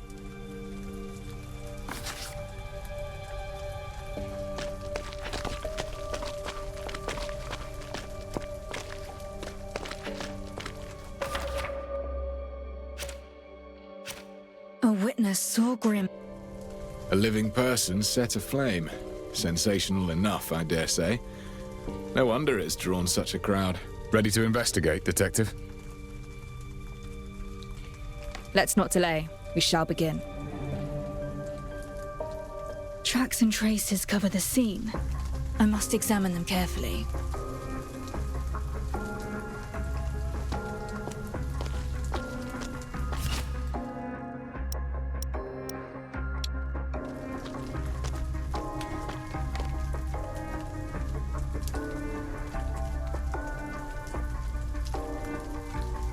Strange substance with a mud-like texture.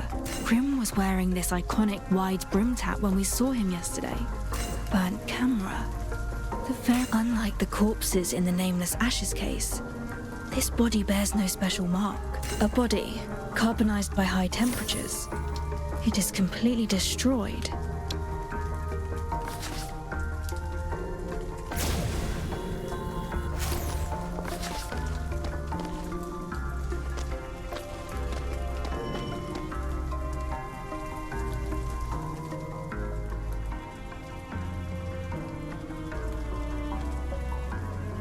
This area is beyond the reach of the law and frequented by gangs and street punksters.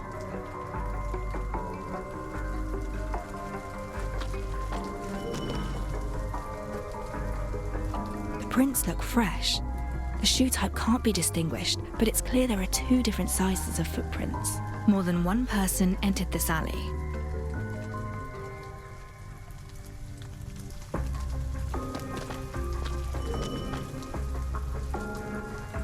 Curious traces here. Perhaps a revealer light will show something. A color reaction. As expected. Residue from a reactor. Someone activated a reactor here, then took it with them upon leaving.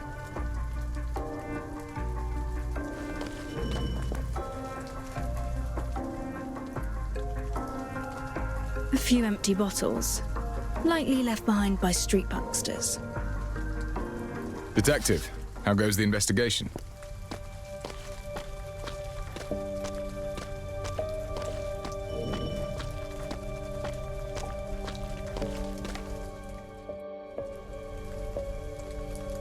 Detective, have you found anything? The victim reduced to a charred corpse. This may well be the key we need to solve this case. Why would a charred corpse be the key to this case? When a body is severely damaged, beyond causing death, it might also be the perpetrator's intent to make the body unidentifiable. Unidentifiable? Hey, watch it!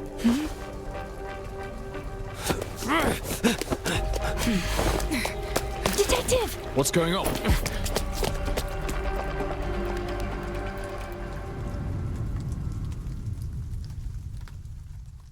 He's quick on his feet, but we can still follow his foot. The footprints end here. He must have climbed up.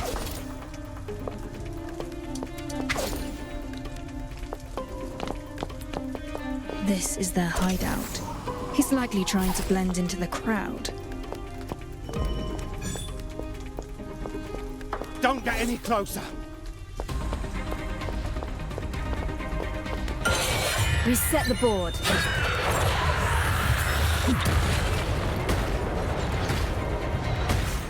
Fueled up and fired up.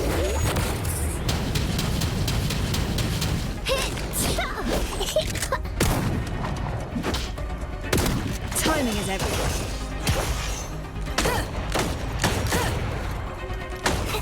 Burn it all down. I'll keep him off your back.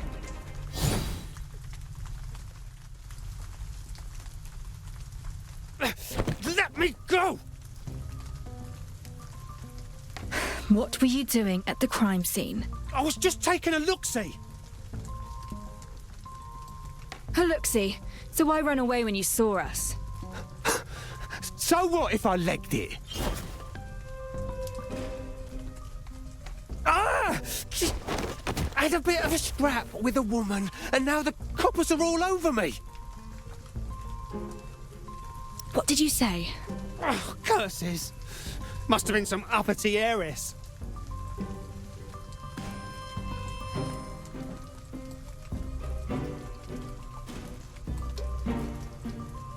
Ah!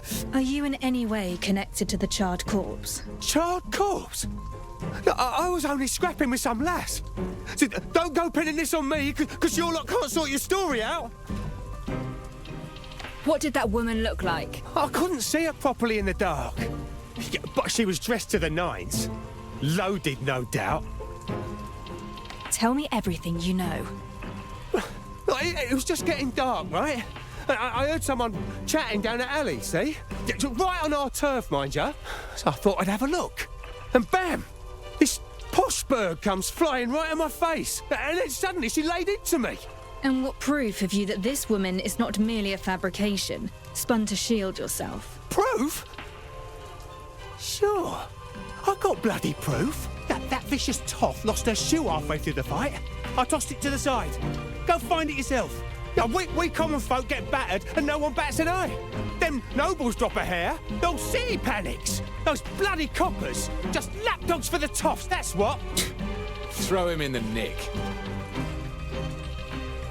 I'll look for the high-heeled shoe he mentioned.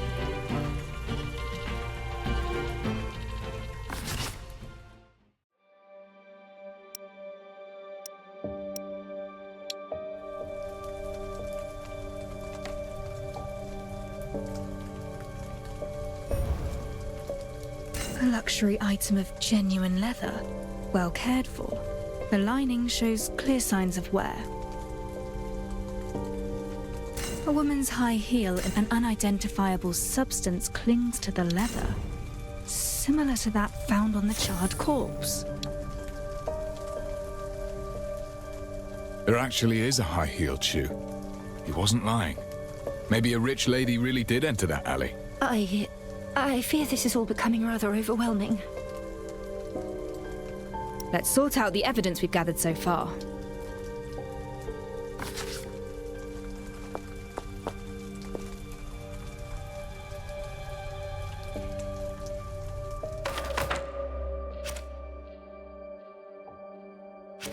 The deceased has been thoroughly burned and the body carbonized at high temperatures.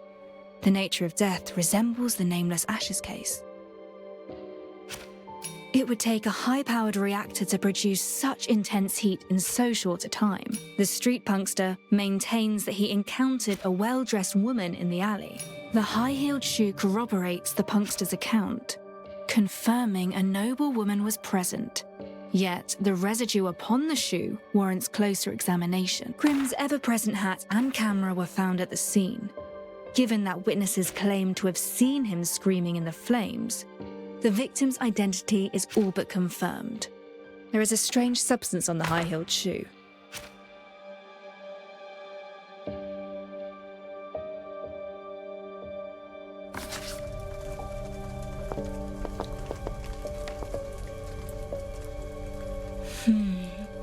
Our current evidence points towards that mysterious woman killing Grimm with a high-temperature reactor. She tussled with a street punkster in her frantic escape, leaving behind a high-heeled shoe. Like something out of a fairy tale. A mysterious woman losing a shoe while fleeing. Sounds like a real possibility. I heard that Grimm enjoys writing scandalous articles exposing the aristocrats. There is a strange substance on the high-heeled shoe. I've seen this substance on the corpse, but I cannot figure out what it is. I'll return to the scene and re-examine the corpse. Your call. I should return to the crime scene and re-examine Grimm's corpse.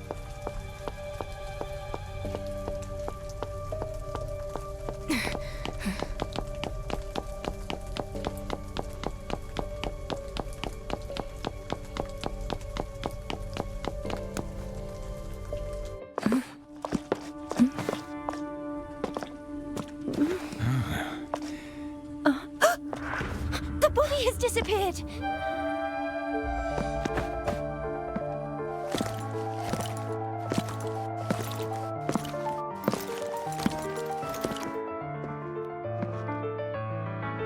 I had it taken away. The body has been transferred back to the constabulary, and I will be overseeing this case from now on. This incident has attracted too much unwanted attention and is severely affecting our duties. Those irrelevant to the case shall leave the scene at once. But we are no mere bystanders. The Chief Inspector himself invited us to assist. Chief Inspector Lauren. This is Rex. He's the superintendent sent by the Navy, specifically assigned to oversee the constabulary. I didn't expect him to come here in person. Recently, the higher-ups are extremely strict about the discipline of the constabulary. We should probably let this slide for now. These two civilians just happened to be passing by the place. So I took the opportunity to ask them about the area. And I never expected the superintendent to place such importance on the case. That's a good thing. Why don't we head back and go over the details? I need you to give me a work report. Of course. You shall have it at the first opportunity.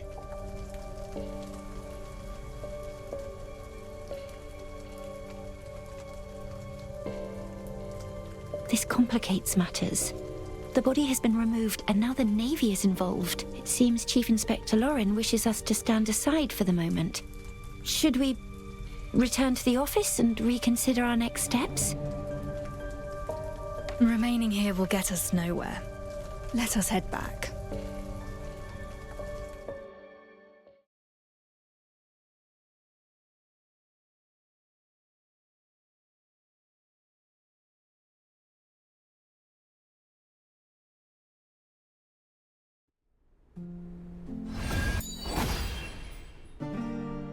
What is your next move, Master Detective? The victim has been reduced to a charred corpse. Clearly an attempt to conceal something. We must examine the body more closely. But the superintendent has taken it into evidence, leaving us at an impasse. Why don't we follow Chief Inspector Lauren's advice and just wait for a while? Maybe he'll do something about it. But... Oh, I just remembered. While we wait, perhaps we can go over the mystery of the stolen silver. The silver coins disappeared from the rich man's safe. Neither the servant nor the neighbours confessed. The constables failed to find out how the theft was carried out. Have you made any progress regarding this mystery? I do have some proposed solutions for this mystery of yours.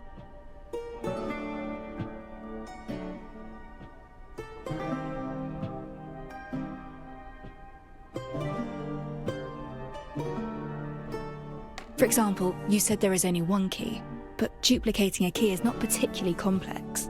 So someone made a copy of the key. But you still need to acquire the original to create a duplicate key. The rich man fiercely protected the key. No one could get their hands on it. Perhaps there is more to this story. It's possible the rich man never hid his silver coins in the safe. He wanted to frame his servants for the theft. So there are no silver coins from the start. It was a setup to frame someone else. But there is no bad blood between the rich man and the servants. He has no motivation to do such a thing.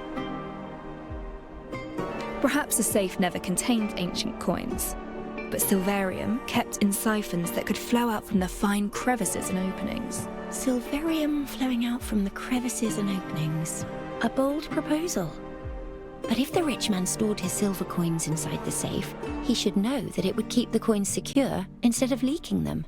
These answers focus on certain possibilities. None of them could explain how the silver was stolen. Do you have other ideas, Master Detective? Apologies, Have I not been clear enough with my mystery? I can go over... I'm heading to the constabulary.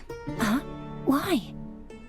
Grimm's case is an unusual murder using extremely high temperatures, a characteristic shared by the nameless Ashes case. I cannot afford to ignore it. I must meet with the superintendent and impress upon him the gravity of this case, and secure my involvement once more. And should he oppose me, I shall see to it that he changes his mind.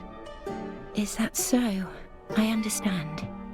I shall accompany you, given your resolve to pursue the truth.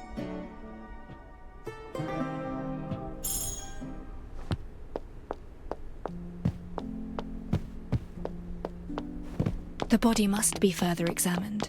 I must go to the constabulary and have a word with the super...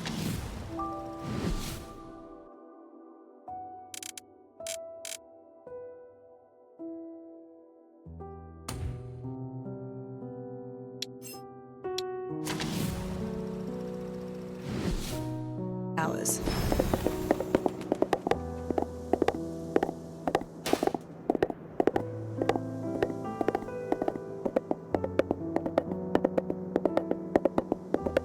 Speed up.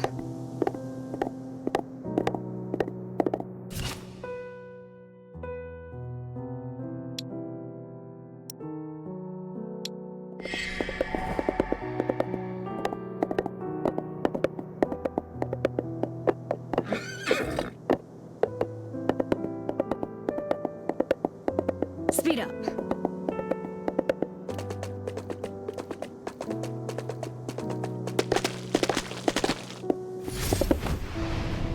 The River Constabulary is located south of the city. From what I remember, it used to be a large Navy building. When the Navy moved to the eastern estuary, the building was transferred to the Constabulary. The Constabulary itself is a new system led by the Navy, approved by the royal families, and paid for by corporate investments. I do wonder how the Chief Inspector will fare now that the Navy is applying pressure, especially given that the police force was already unstable to begin with.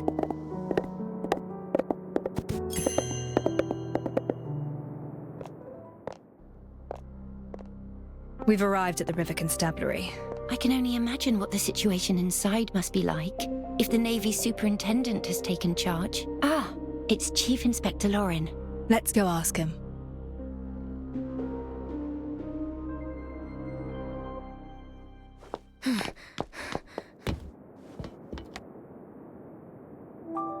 How did it fare, Chief Inspector?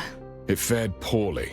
The Navy thinks we're bumbling and intends to interfere. They're steamrolling us, especially in the matter where I sought out your assistance. They regard it as a transgression. Our current case shares similarities with the Nameless Ashes case. There's a piece of evidence that I'm interested in. No matter what happens, I need to re-examine that corpse. I understand, but... You again? The civilians passing by the place. Chief Inspector Lauren, as a member of the constabulary, please look to the propriety of your decorum. A simple misunderstanding, Superintendent Rex. I was just venting to a friend, given the recent pressure on the force. Anyway, head off.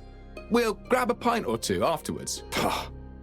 Always picking up at the small stuff, while the real issues get swept under the rug. We have a leaky second-floor window on the east side, and people sneaking into the evidence room. Nobody cares about that. A leaky window?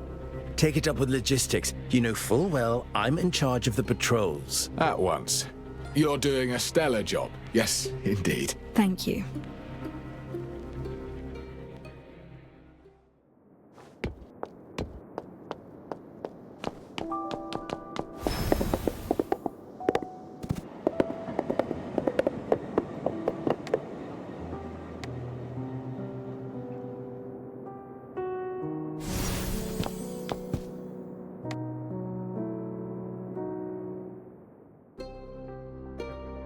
Chief Inspector Lauren is right. There is an open window. Master Detective, are you really doing this? Yes, and I'll need you to stay outside and watch my back. Understood. I've got you covered.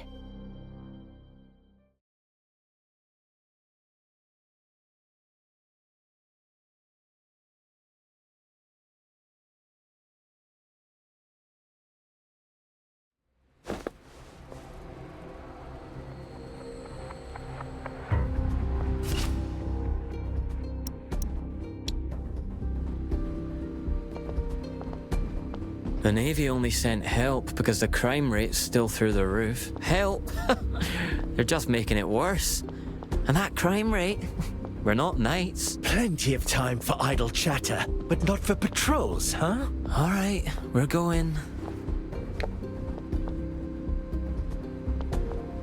They say the slayer of nobles is on the move again. Best we stay well clear of noble affairs, if you ask me.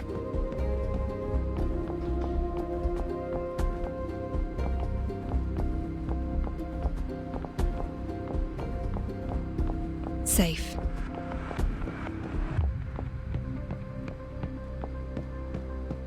The chief assigned me the werewolf from the ceremony. Oh, what am I supposed to... This is the place. This is the right evidence cabinet. Locked. Step.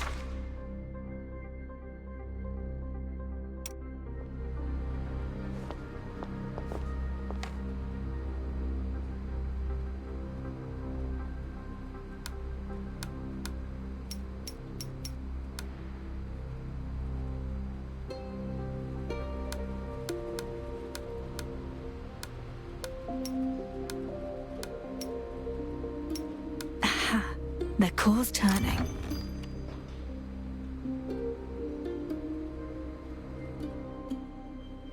The body's badly charred and in fragments. I can't take it all with me. That left arm. There appears to be something there. Best bring it back for a closer look.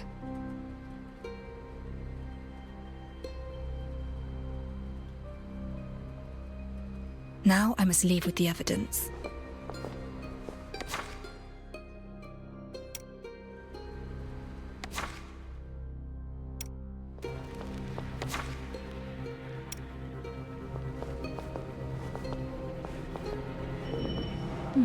A full evidence cabinet. The tags are a mess and bare handwriting from at least 4 different individuals. A chewed up dog bone. Who on earth hid that here?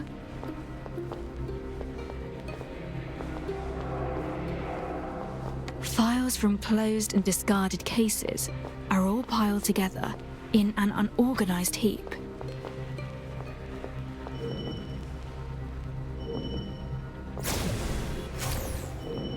A constable's notebook with a composite drawing of a suspect. Hold on. This actually looks like a minimalist version of Rex. Case dossiers, various applications, and personnel dispatch documents all piled up together. A notebook for a canine trainer. Writings include... Have you heard? It's not just the werewolves. An old and long obsolete coffee machine. Almost all of its paint has peeled off the exterior casing.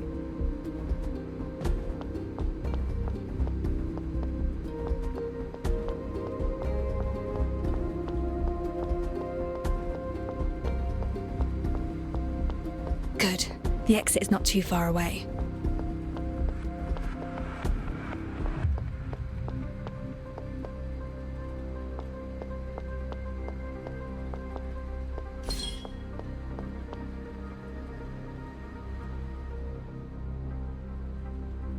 Bother, the main entrance is blocked.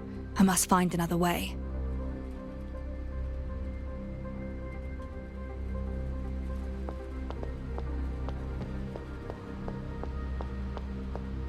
Over here.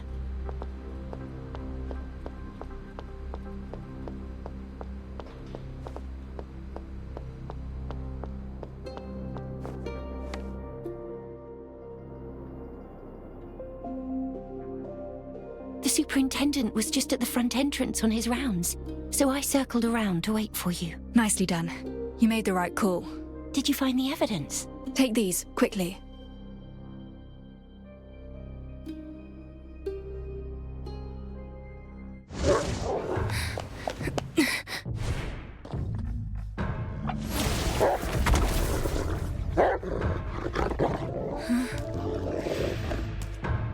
I'm sure you understand it's our duty to arrest trespassers.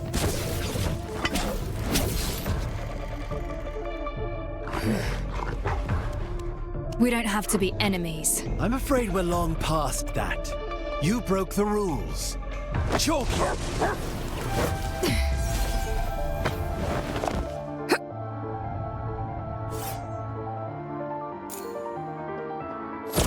On my command, Chalky. You'll have flamethrower at the ready.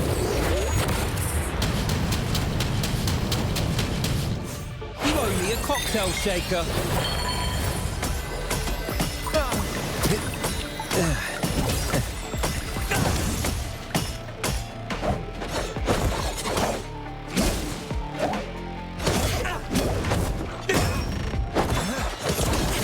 Radar attack!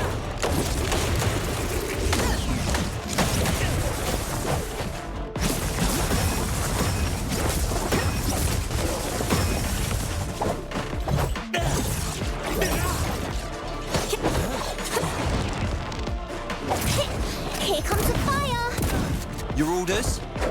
Catch your breath.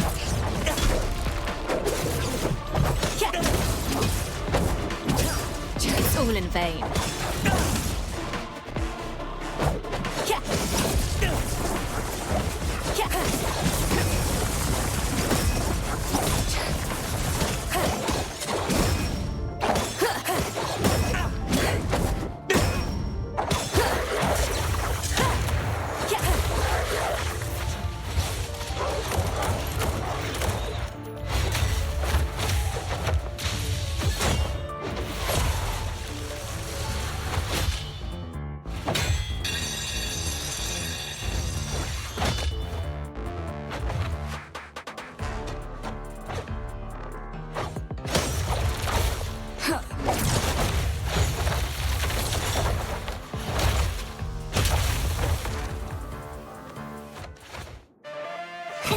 Burn it all down.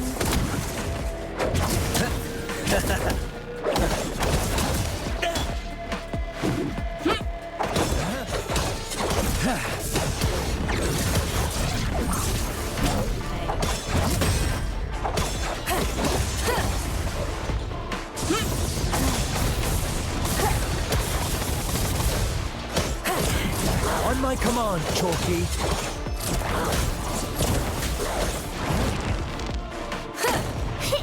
Here comes the fire. Thank Take a quick sip and liven your spirits a bit. Reset the board.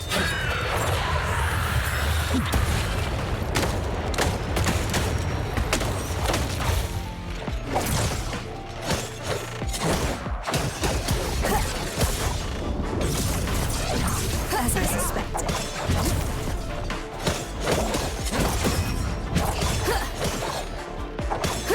I've warned you.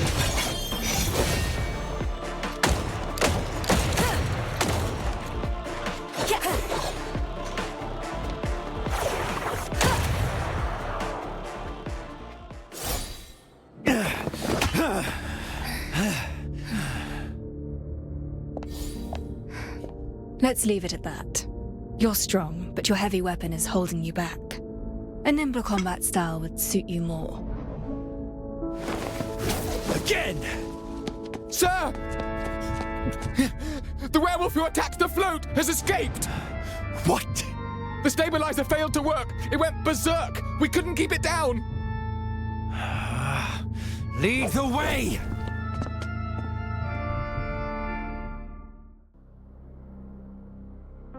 Are you all right?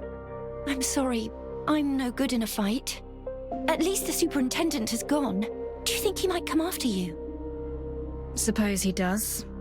I'll manage. Where's the evidence? I'm sorry. What happened? I was in such a rush to escape that I didn't notice the puddle. I slipped. The remains broke apart and fell into the water along with the photographs. They're ruined, and it's all my fault.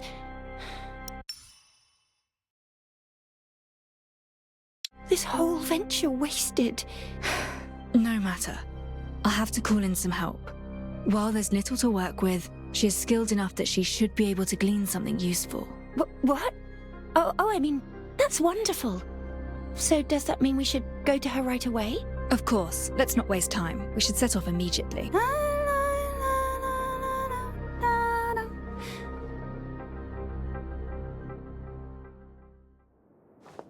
The woman who posed as an applicant.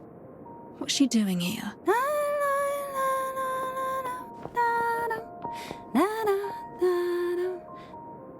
Fancy meeting you here, Detective.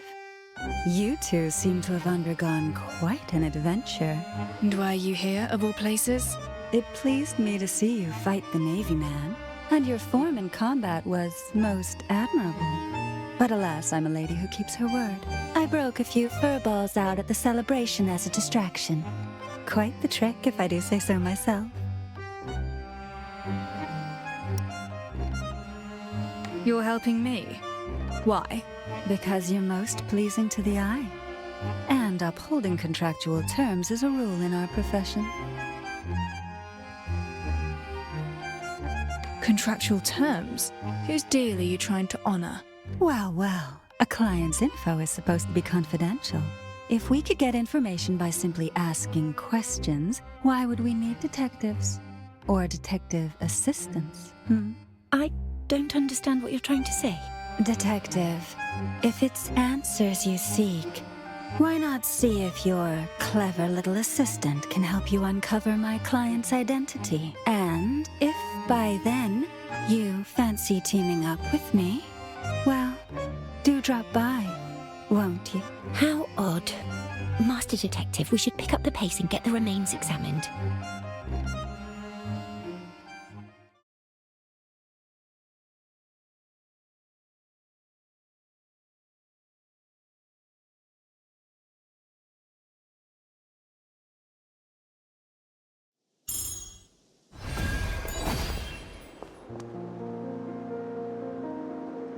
If memory serves, the clinic is at the intersection not too far away. Dayfair Way is along that direction. People call it the Forgotten District. I suppose physicians find no fault with that. The place will be away from noise and clamour.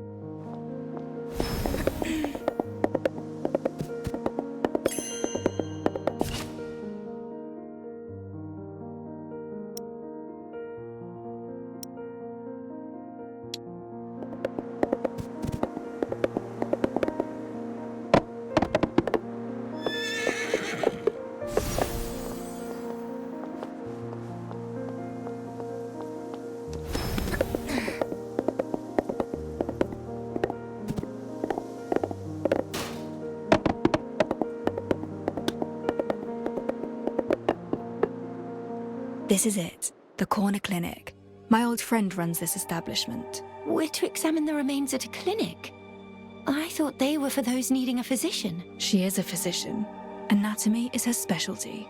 She knows how to make the dead talk. Will she help? We've known each other since we were children, and our friendship runs deep.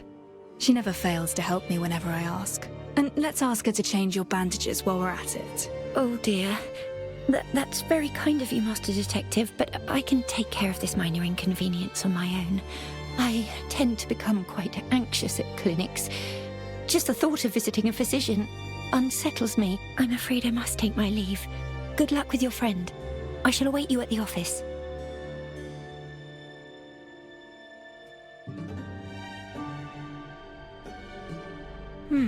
Should have...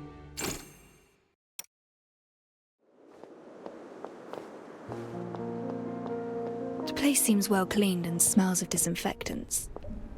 An old friend runs the clinic. I'll get thrown out if I show up empty. Better prepare a small...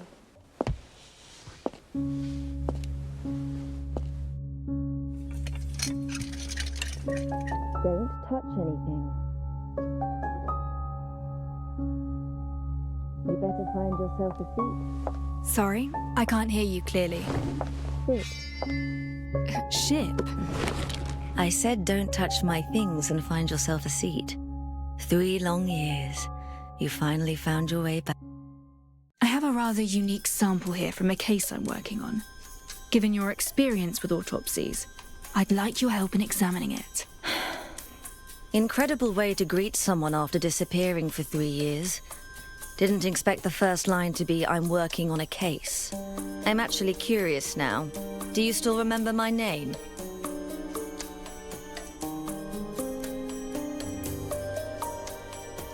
Of course I do, Dr. Firtho. Then shouldn't you start with a proper greeting like, it's been quite a while, Firtho? This case is important.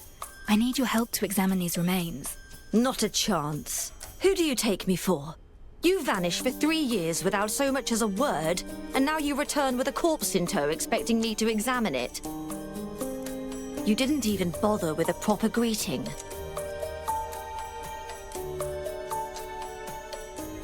Oh. Well, how are you faring these days? Someone stole my cargo. Yes? A mob of gangsters stole my cargo. Bring me back my cargo, and I'll consider doing that autopsy. Certainly. I'll go look for it. The gangsters usually loiter around the Day Fairway intersection. Look around the place for clues of their activities. Intersection. Got it. City gangs grew in size these past years. Be careful. Don't let them bring you to my place in a body bag. Don't worry. I can still handle a few hooligans. According to Firtho, traces of gang activities can be found at the intersection.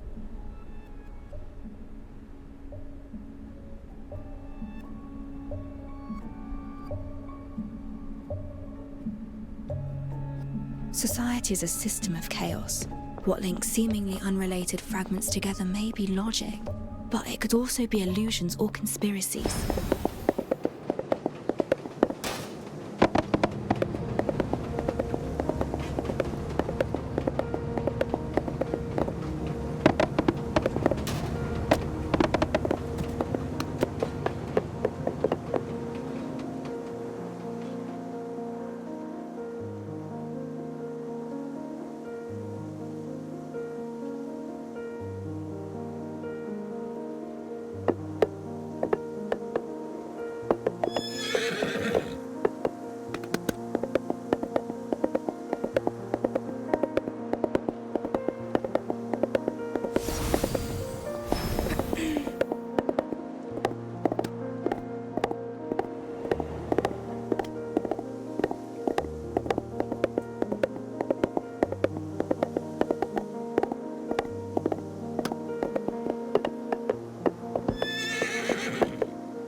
What's she doing?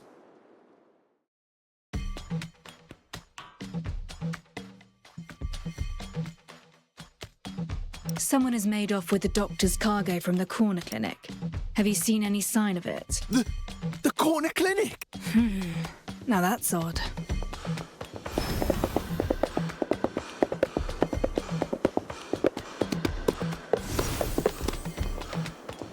What's your business? Dr. Furtho is missing her cargo. Have you heard anything of it? Furtho? The reactions are rather unexpected. There's another one over there.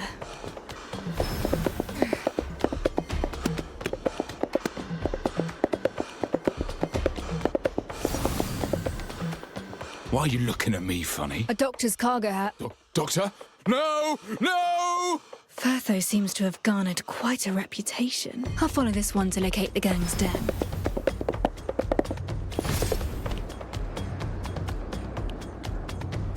What the hell do you want? Cargo from the corner clinic. Did your boys take it? Wait, that bird-beak coroner hired you? Maybe. And so what? Keep steady, lads. We have the numbers. Pile on this lousy lout. There's the mind. Which corner hides the detail? To know. Greetings. Timing is everything.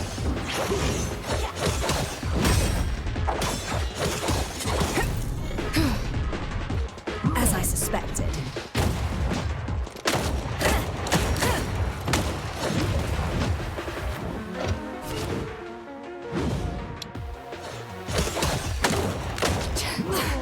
Ready, everyone?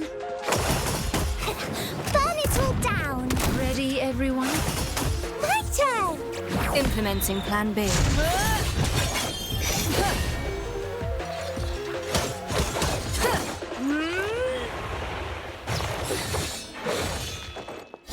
So, we're settling this physically? Should have cut the chatter and gone straight to the fighting instead. We surrender. The cargo's yours.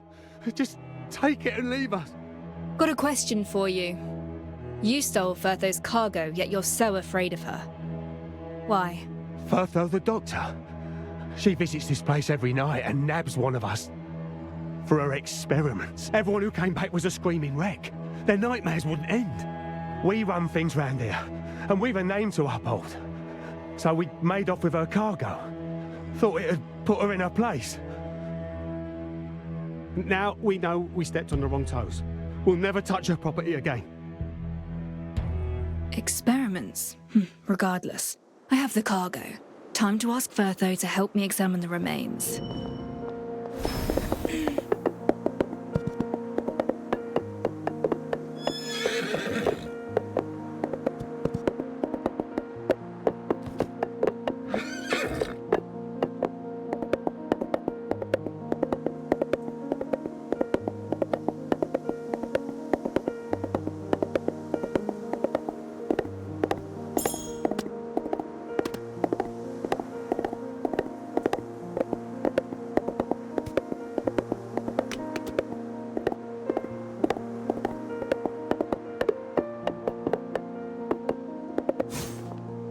Back so soon?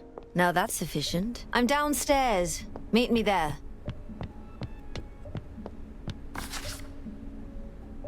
I have the things you want. Excellent. Haven't lost your touch, it seems. So, can we start examining the remains? All right, let me start over. Furtho, for old time's sake, do me a favor and examine the remains for me. Wasn't so hard now, was it? Come, I've already examined the remains. Already? I knew you'd help. Little to go on with remains this battered and charred. All we have is a piece of the arm and a few soaked photographs. Identifying the victim is virtually impossible with this. Can you identify the victim's sex? Judging from the pelvic features in the photos, the victim is male. How old is he? The pubic symphysis suggests he's likely over 30. I noticed some foreign matter in the arm. Surgical pins, metal. The victim likely had surgery after fracturing his arm at some point. I found something that might interest you. The cause of death. We found clear signs of arson at the scene. Are you suggesting that wasn't the cause of death? The victim's limbs lay straight in the photographs. rather than bent in a defensive posture. This means that the deceased had no signs of life when the fire started. You're telling me that he was already dead before he was burned? Correct. In summary, the deceased is a male over 30. The cause of death remains unknown, though it was certainly not by burning. An adult male. Grimm's male. But younger. And then there's the fractured left arm. And it wasn't the fire that killed him. Don't worry, my conclusions should be watertight, unless the Royal Academy and the centuries of knowledge it accrued have all been mistaken. I have faith in your judgment. The rest is detective work. Oh, and I also found a viscous substance on the remains, containing no human tissue. A viscous substance with no human tissue? I found something similar at the crime scene. Can we figure out its purpose or use? It must be identified on a proper laboratory table. Alas, this humble clinic of mine is not furnished for this task. Well, my office is, and it's already unpacked and prepared. I should head back and start the analysis right away. Hold on. Take this. What is this? It's from the cargo you retrieved. A special type of stabilizer. It soothes the mind and suppresses recurring nightmares. I specifically formulated this for you, you know. I never mentioned my nightmares. I'm a doctor. I can tell much simply by looking at a patient. For example, the pallor of your face. Much appreciated, then. By the way, the gangsters told me that you were experimenting on them. What exactly is going on? Experiments on living subjects. I don't have time for running those. Many of them were ridden with skin rashes, infected by a highly contagious strain of varicella. Recently, I've been working with the Academy to develop a new kind of serum. It uses weakened pathogens to help the body adapt in advance and build resistance to actual infection. Unfortunately, the only route of administration is via subcutaneous injection. Hence, I had to get hold of a few, restrain them to the bed, and inject them. The good news is that the recent batch proved its worth with an 80% success rate. The spread of the disease has been contained. Oh, is that so? They do not understand the treatment methods you employ. Such actions may cause them to fear you. Why fear me?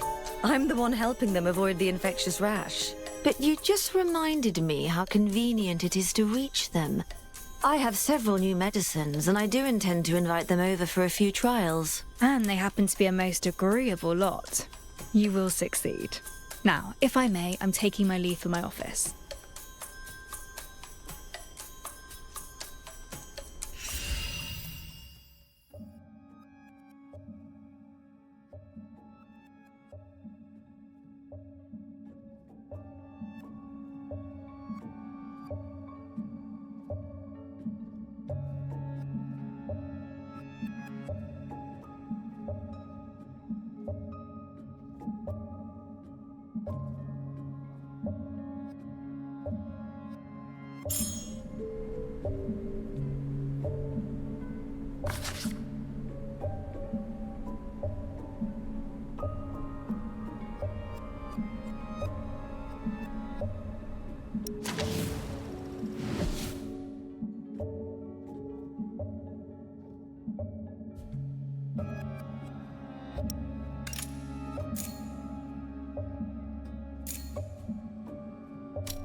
Your nightmares, are they due to the airship crash?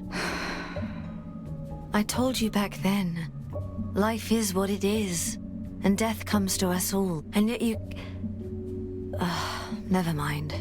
You're as stubborn as they come, and you wouldn't listen anyway.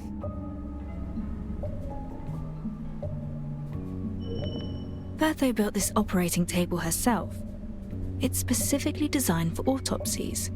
She's extremely passionate about her field of expertise.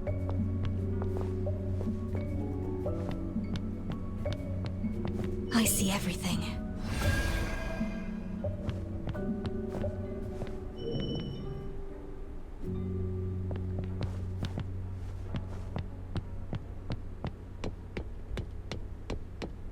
The results of the autopsy contradict the witness's testimony. If the witness did not lie, then there is only one possibility. Back to the lab table then. Master Detective, I finally found you! I tried visiting Chief Inspector Lauren, but he wasn't at the constabulary. So I went to the detective's office to look for you, but you weren't there either. Looking for me? Tell me, what's happening? There's someone I know. His name is Grimm. He's a journalist around my age. Brown cap, straw-coloured hair. Sure, a person in the know told me there's been another murder in the city. The victim happens to be Grimm. Master Detective, you seem to know something about this case. Can you tell me if he really died? Well... Oh, thank goodness. I knew that cunning dodger wouldn't die so easily. He still owes me plenty of tips. Master Detective, there's something... It could be really important. Just yesterday, Grimm secretly told me that he was investigating a super important case on his own. He even found the key evidence. Key evidence? He didn't tell me what it was. But just yesterday, he told me that he hid it in the safest and most unthinkable place. Master Detective, this is all I know. I hope this tidbit can help you out. If you find the truth, please get it published in the papers. Grimm was on a criminal case. Now, that's an unexpected finding. But this also proves my approach to be correct. I just need one more piece of the puzzle.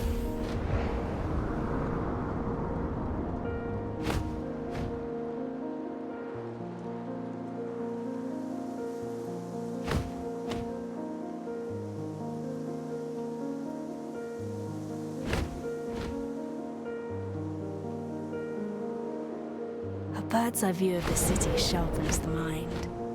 Which corner hides the detail? Yet to know.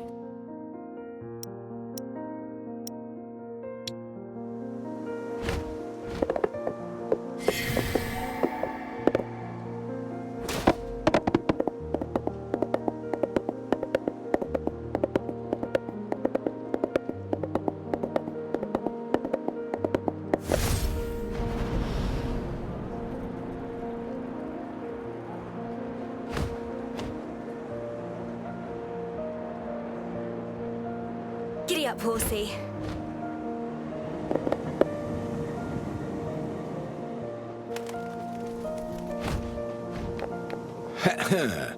I've got more to tell.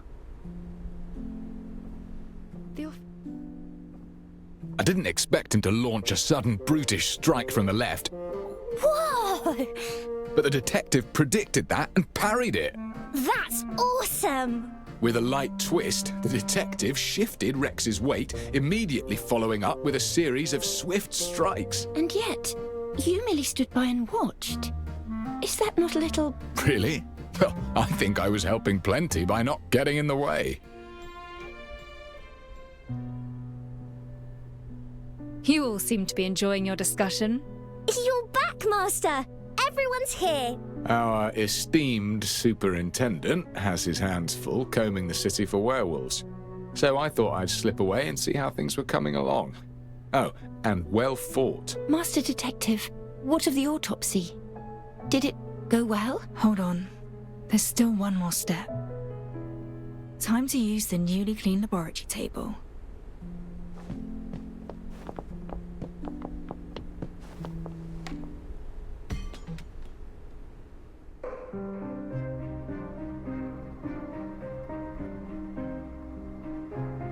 Grey, no obvious odour, and rather thick. This contains mud, water, and one key substance. Let's try a test by color. These colors, what do they indicate? This is a set of detection equipment built by my brother, my former partner. It contains the color reactions of various common chemical substances. In short, it lets you compare the color reactions against reference bottles during preliminary screening. With experience, you can quickly narrow the possibilities without a full analysis for each sample. Impressive device. So, have you managed to identify the substance? A thickening agent. If mixed with mud and water. I see. A fireproofing agent. It can absorb heat and prevent fires from spreading. Fireproof? What does it mean?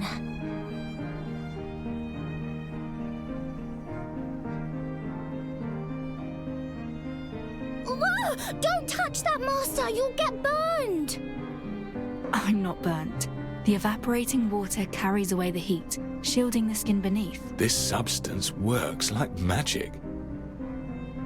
Does that mean? The truth behind the incident is slowly revealing itself.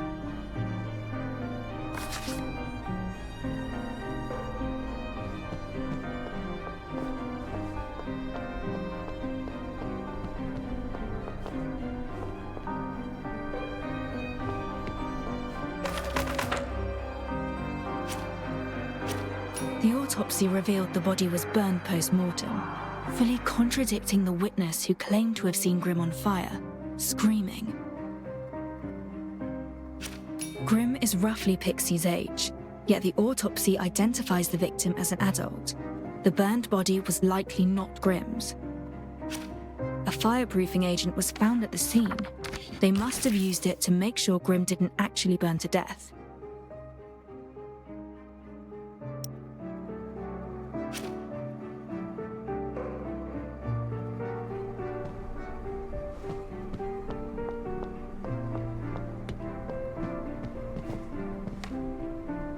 Based on the evidence, I believe I have a general idea of what actually happened.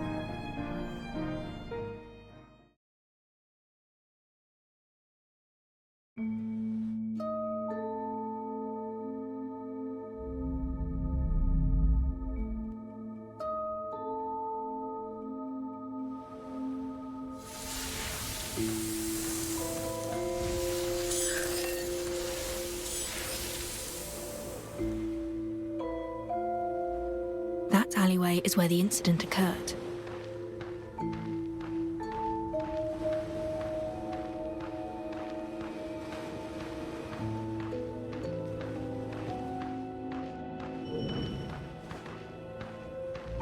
Late afternoon, dusk.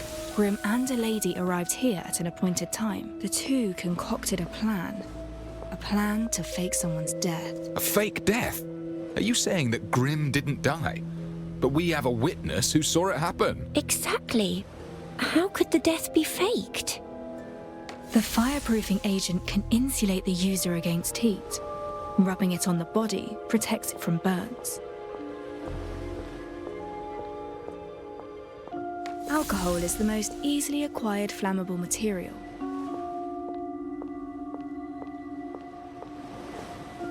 Using a flame-type reactor will leave some silverium residue.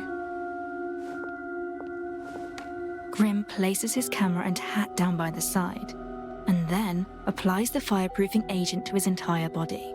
His companion prepares the fuel and ignition device. Whoa! Is he gonna get burnt? No, before that happened, they must... Since Grim faked his death, they would need another body to burn in his place. But this was probably not the time the body was laid. We lack concrete evidence that Grim has died.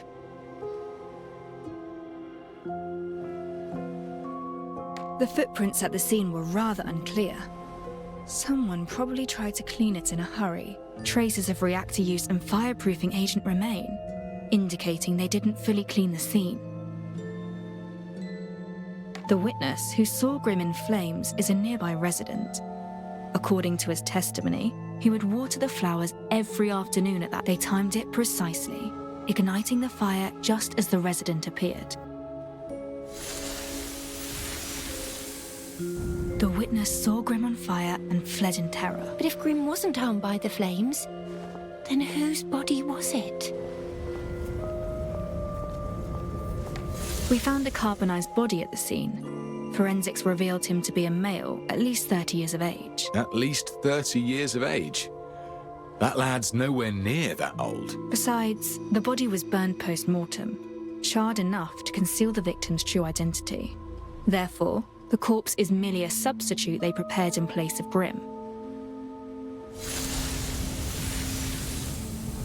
So, without that autopsy, we'd have been forever in the dark. Wait, then something unexpected happened.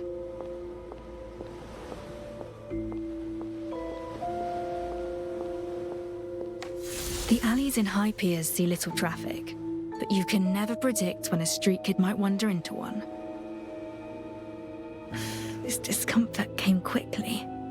Thankfully, I have heard those stabilizers.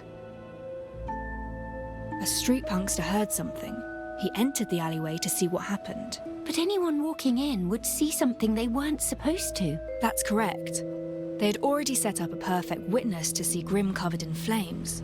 If this unwanted witness saw Grim moving around after his supposed death, everything they did would be a waste of time. To protect Grim from being discovered, his companion immediately...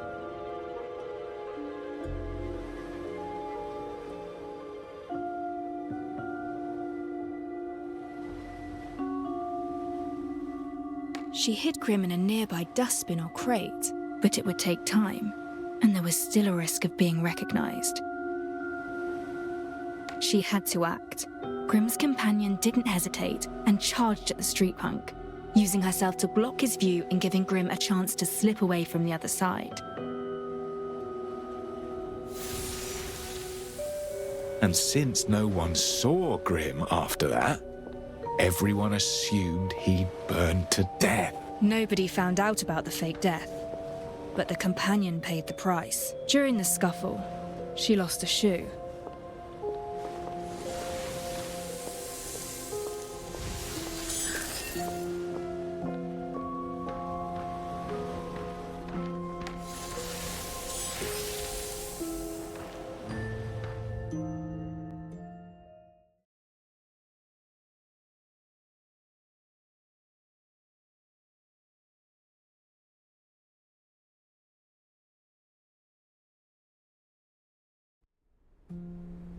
And that's likely what transpired. Any questions?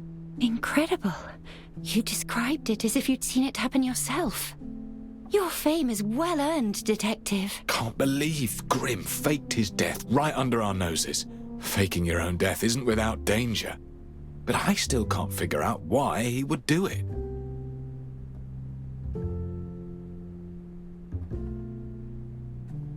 To make the headlines and burn himself into everyone's memory. But there are easier ways to get famous. He must have a stronger motive for faking his own death. We do not have enough evidence to determine his true motive yet. But one thing is certain, a fake death. For what purpose? Fraud? No, it aims to convince others of your death. Indeed. Faking one's death becomes an option only when death becomes a necessity. Grim did mention he was investigating a big story, and Pixie claimed it was a case, not just a story. Perhaps Grim had become a thorn in someone's side. Someone with considerable power. Why else would he go to such lengths to fake his own death? He could have simply hidden away or taken a train out of town. Are you saying that he's being hunted? Then whose body is it? If it wasn't Grim, we still have a murder on our hands. Someone got burned to cinders. Did Grim kill a man and use the victim's body, all to fake his own death so that he could escape?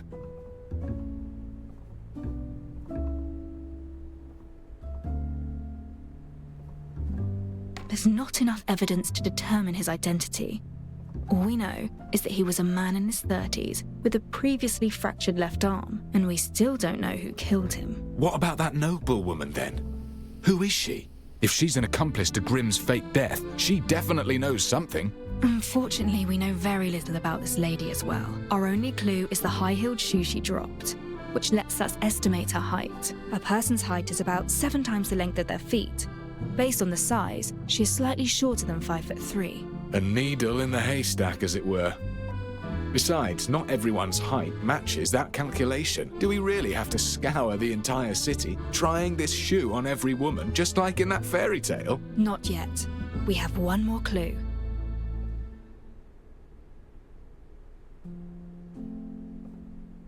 Bertho's autopsy report has already given us all the help it can. I'd better focus on something else. Pixie told me that Grimm hid his key evidence in the safest place. The safest place? Oh, but that could be anywhere. How will we even know where to start? Let's think about where he's been.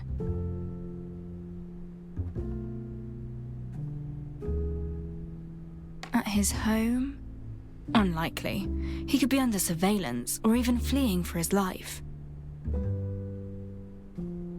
The home of the hunted affords little security. But the home of his supposed enemy? That is another question. You mean the detective's office? Grimm snuck into the office yesterday. But you caught him and drove him out, Alf. Right! I defended the detective's office. He was poking around the kitchen area. Let's take a look. I can see that someone has searched the cabinets. I thought it was Alf. But beneath the hot fluorescent tube? Not here. A cabinet with a musty smell. This isn't it. Empty storage boxes. Not here. With Grimm's personality in mind, where would he hide it? Found it! Grimm's notebook. What's this? Isn't it from the Nameless Ashes case? We have a name now.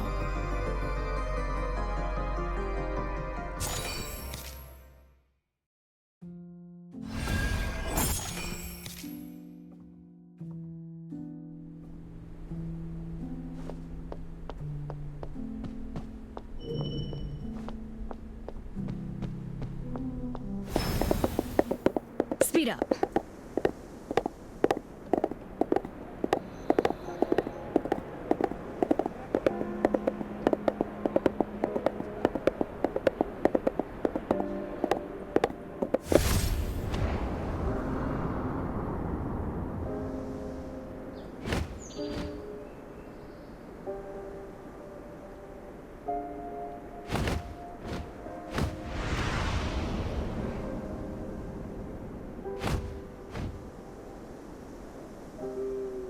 Bird's eye view of the city sharpens the mind.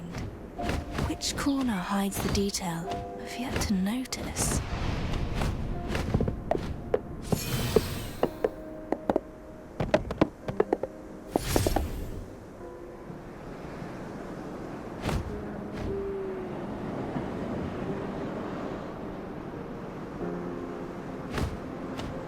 The latest silvercraft saved me a lot of time.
is here.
Giddy up, horsey.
Hours.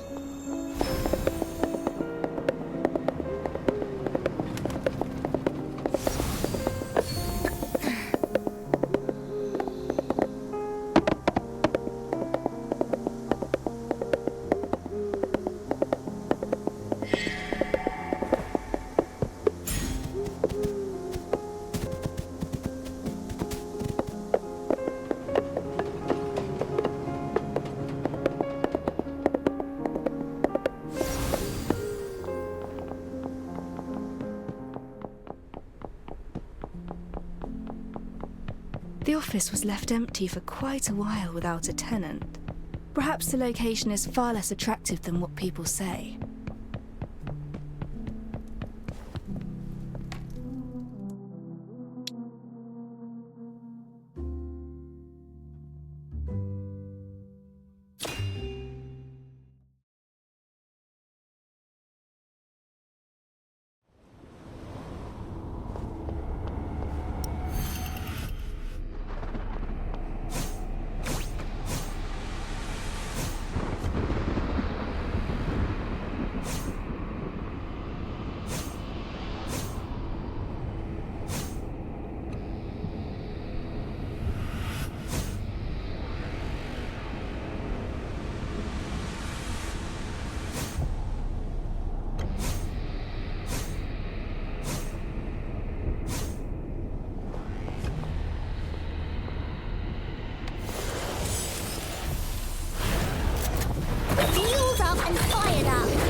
in vain.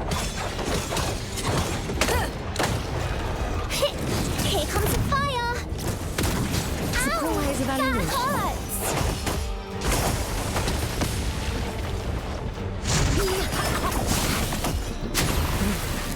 No one bullies my detective!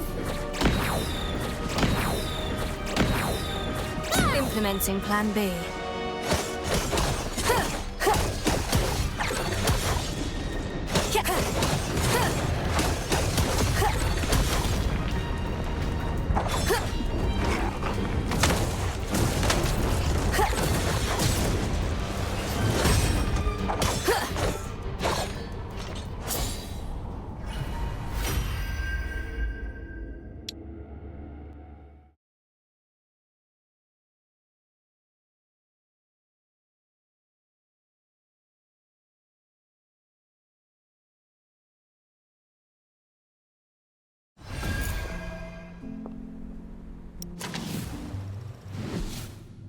Let's cut to the chase before you are silenced for good.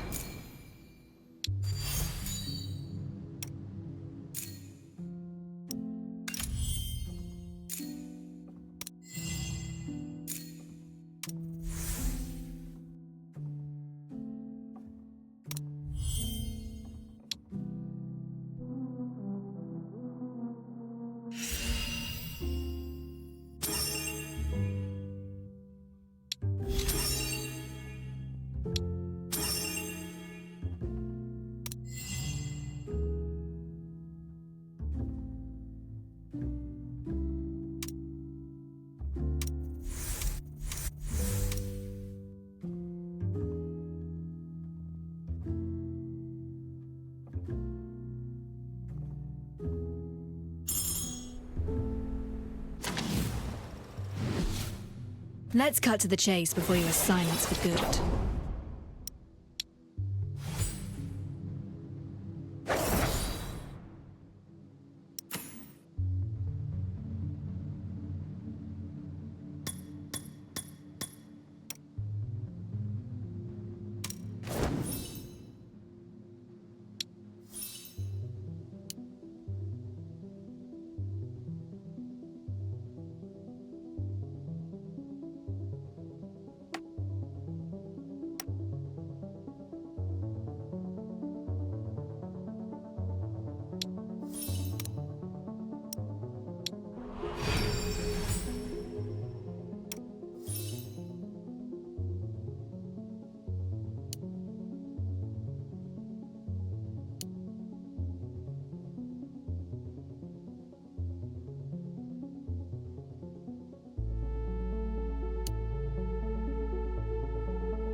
Let's cut to the chase before you are silenced for good.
Let's keep those brats in check, and then we'll get to have our vacation in peace.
My miss level?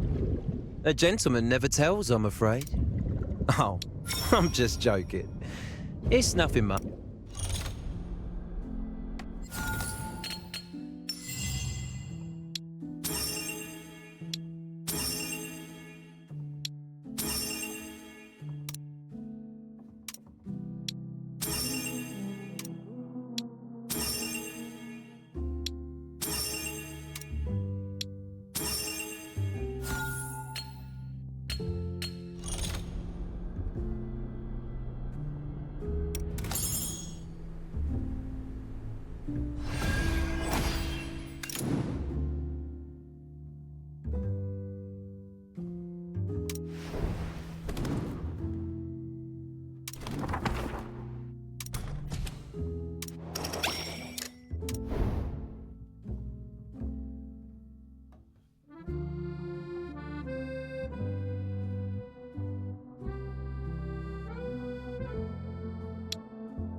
Is where you belong!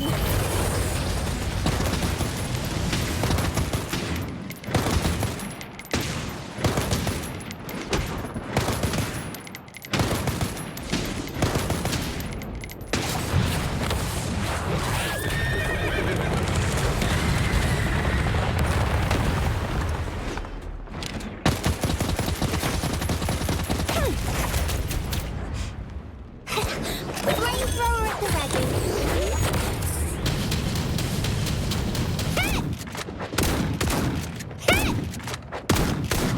All eyes on... Florece!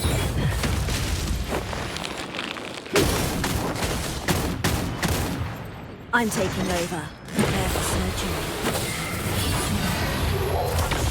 Back down, all of you. The anatomical structure is evident.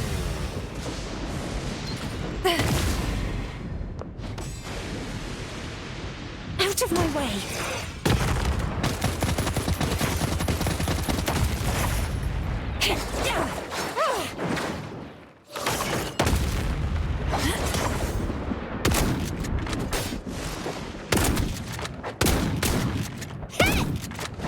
Time to wither.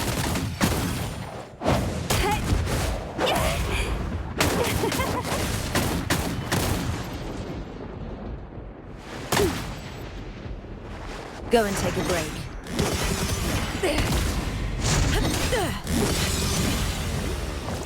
Commencing emergency surgery.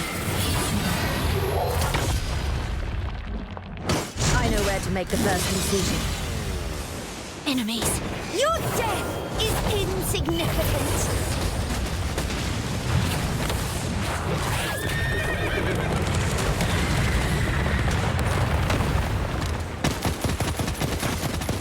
You reap what you sow.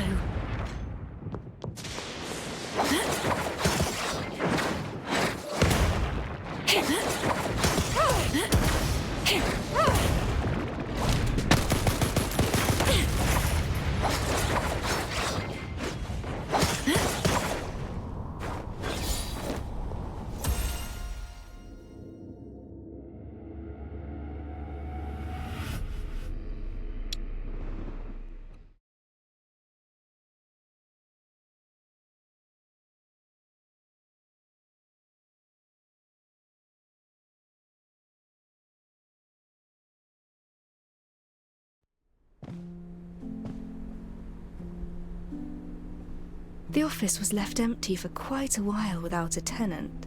Perhaps the location is far less attractive than what people say.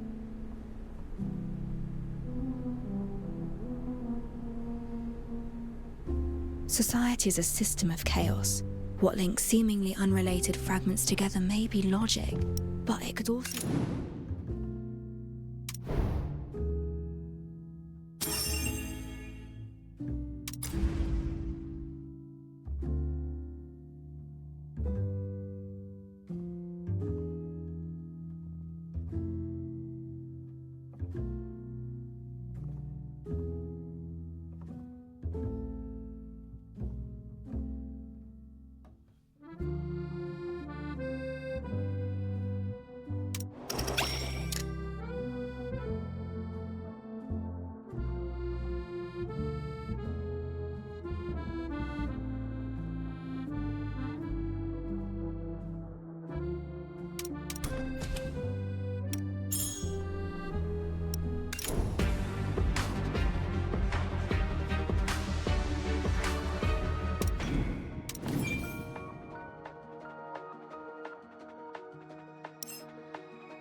Let's cut to the